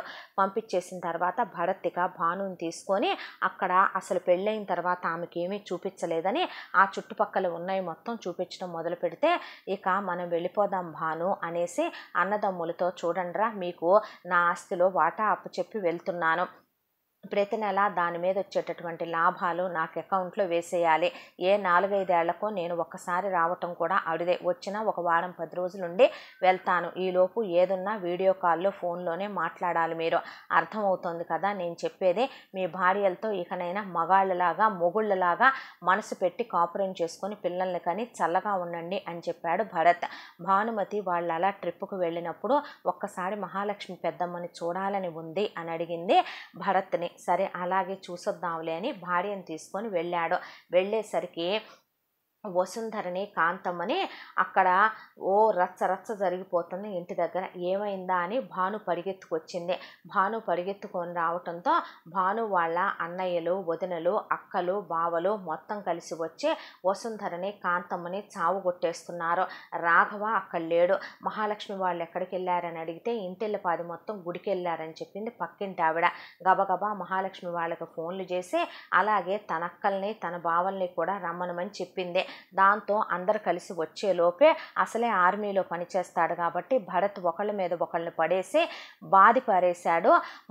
భానుమతి వాళ్ళ అన్నయ్యల్ని వదినల్ని అలాగే అక్కల్ని బావల్ని కూడా మనుషుల పశువుల అలా కొడతారా ఆడవాళ్ళిద్దరినీ చేసి అని పోలీసులకు ఫోన్ చేసి వాళ్ళని అప్పచెప్పేసి వీళ్ళ వల్ల వీళ్ళకి లైఫ్ థ్రెట్ ఉందని చెప్పాడు. లైఫ్ థ్రెట్ ఉందని చెప్పిన తర్వాత రాఘవ కూడా పరిగెత్తుకుంటూ అక్కడికి వచ్చాడు. మహాలక్ష్మి వచ్చింది. ఏ కులం తక్కువ వాడని మీరు అన్నారో అదే భరత్ ఈ రోజున మీ ప్రాణాలు కాపాడాడే. ఎవరినైతే కనుక మీరు ఇంట్లో నుంచి వెలివేసి బయటికి గెంటేశారో అతనే చూసావా ఎలా వచ్చి కాపాడాడో. మనిషిని కులాన్ని బట్టి కొలవ కొలవకూడదు, మనిషిని వాళ్ళు చేసే వృత్తిని బట్టి కొలవకూడదు, మనిషిని ఎప్పుడూ కూడా వాళ్ళల్లో ఉండే గొప్ప మనసును బట్టి కొలవాలి అంది మహాలక్ష్మి. మీరు మాకేమవుతారని మేము మీకు అండ కాగాం, మీరు మాకేం చేశారని మా కుటుంబం మీకు అండయ్యాం, ఇప్పుడు మీరు ఏమయ్యారని రాఘవ్ పెళ్లి చేసుకున్నాడో. రాఘవ కొడుకు కిహనైనా నువ్వు తల్లి బాబు వసుంధరా, చాలా మాటలు మాట్లాడేసావు, నువ్వు ఎక్కువ తక్కువలు ఆలోచించుకోకుండా అనేసింది మహాలక్ష్మి. ఆ తర్వాత వసుంధర చెల్లెల్ని కౌగిలించుకొని రమ్మనమని చెప్పింది. రాఘవ వసుంధరని హాస్పిటల్కి తీసుకెళ్ళి ట్రీట్మెంట్ చేయించి కాంతమ్మని వసుంధరని తీసుకొస్తే ఒక రోజున భోజనానికి రమ్మనమని చెల్లెలింటికి వెళ్ళి చెల్లెల్ని పిలిచొచ్చారు వసుంధర రాఘవ. వద్దు అన్నాడు భరత్. ఆఖరిసారి వెళ్ళిపోతున్నాగా, వెళ్ళి చూసొచ్చేద్దాంలే అంది భాను.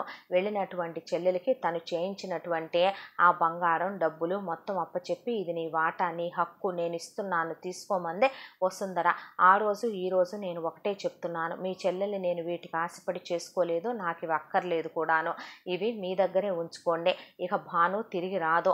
మళ్ళీ 5-6 ఏళ్లకి 10 ఏళ్లకి కూడా మేము ఇక మీదట రాము. ఆఖరి చూపు చూసి వెళదామని భాను మనసు బాధ పెట్టడం ఇష్టం లేక తీసుకొచ్చానని బయటికి వెళ్ళి నిలబడ్డాడు భరత్. చూడక్క, మనిషి ఎంత ఎదిగాడన్నది కాదు, మనిషి మనసు కూడా అంత ఉన్నతంగానే ఎదగాలి. బావ మనసులో ఇకనైనా భారీ స్థానాన్ని ఎలా సంపాదించుకోవాలా అనేది నువ్వు ఆలోచించు, వెళ్ళొస్తానని అమర్ని దగ్గరికి తీసుకొని ముద్దాడి అమరి చేతిలో 10,000 రూపాయలు పెట్టి బట్టలు కొనుక్కోమని చెప్పి మహాలక్ష్మి కాళ్ళకి దండం పెట్టి భరత్తో భానుమతి వెళ్ళిపోయింది. ఆ తర్వాత రాఘవ అమర్ని తీసుకొని నేను కూడా వెళుతున్నాను అంటే ఎక్కడికి అంది వసుంధర. పిల్లాన్ని హాస్టల్లో జాయిన్ చేసేస్తున్నాను, ఇహ మీదట వాడి చదువు అక్కడే సాగుతుంది. చూడు వసుంధర, ఇహ మీదట నీకు నాకు పుట్టినవాడే మన కొడుకు. అమర్ ఎప్పటికీ నీ కొడుకు కాదు, వాడి బాధ్యత నువ్వు తీసుకోనక్కర్లేదులే. ఈ కులం తక్కువ వాడి కొడుకునే ఎన్నాళ్ళు పెంచుకున్న నేనే ఇహ మీదట కూడా పెంచుకుంటాను. ఇది నీ మీద కోపంతో అంటలేదు, నేను ఎవరేంటో అనేది తెలుసుకునే మాట్లాడుతున్నానని పిల్లాన్ని తీసుకెళ్ళి హాస్టల్లో జాయిన్ చేసి వచ్చేసాడు రాఘవ. తను చేసిన తప్పుకి చాలా బాధపడింది వసుంధర. కాంతమ్మ కూడా తొందరపడ్డావమ్మా అంది వసుంధరని. నా తప్పుని క్షమించమని అడిగింది. ఇందులో ఎవరి తప్పొప్పులు లేవు, నేను ఈ నిర్ణయం తీసుకునే ముందు చాలా ఆలోచించే తీసుకున్నాను, ఇంక వదిలేయమన్నాడు రాఘవ. అలా పిల్లాడు అలాగే పెరిగి పెద్దవాడయ్యాడు హాస్టళ్లలో. ఇక ఇటువైపున భానుమతికి భరత్కి 2 పిల్లలు పుట్టారు. వాళ్ళని ప్రశాంతంగా పెంచి పెద్ద చేసుకున్నారు. వాళ్ళు ప్రతి నెల తనకొచ్చే ప్రాఫిట్లు తీసుకుంటూ భరత్తో 5 ఏళ్లకి 6 ఏళ్లకి ఒక్కసారి వచ్చి వెళ్ళేవాడు ఈ ఊరు. మొత్తానికి అందరి కథలు చివరికి ఇలా కంచికి చేరాయి. భరత్ని ఒకరోజు మహాలక్ష్మి అడిగింది, ఎందుకు మనసు అంత బాధ పెట్టుకున్నావయ్యా అని ఫోన్లో. ఆ మాటకి భరత్ ఒక్కటే మాట చెప్పాడు, నన్ను భానుని 6 నెలలు దూరం చేసినందుకో నా కులం తక్కువ అన్నందుకో కూడా నేను బాధపడలేదు పెద్దమ్మ. కానీ నేను పనిచేసే వృత్తిని బట్టి నేను పోతానని, పోయిన తర్వాత భానుకు ఇంకో పెళ్లి చేయాల్సి వస్తుందని ఆవిడ చాలా మాటలు మాట్లాడేసుకున్నారు. ఆ మాటలు మాత్రం నేను మర్చిపోలేకపోతున్నాను. నా గుండెల్ని తూట్లు పొడిచేశాయి. భానుని అలా ఆవిడ తక్కువ చేసి మాట్లాడటం నేను తీసుకోలేకపోతున్నాను. ఆవిడనే నేను అందుకే క్షమించలేకపోయాను, తప్పుగా అనుకోవద్దని చాలాసార్లు చెప్పాడు భరత్. దాంతో మహాలక్ష్మి తొందరపాటు మాటలు చాలా వాటికి దారితీస్తాయి అనుకుని బాధపడింది. ఆ తరువాత కాలచక్ర గమనంలో అందరి జీవితాలు చివరికి ఇలా కంచికి చేరాయి. ఇంతటితో ఈ కథ సమాప్తం. మళ్ళీ మరొక మంచి కథతో కలుసుకుందాం. తప్పకుండా మన ఛానల్ని సబ్స్క్రైబ్ చేసుకోండి. ఈ కథను మనకు అందించిన కథా రచయిత్రి జి. యామిని శ్రీనివాస్ గారు. Thank you.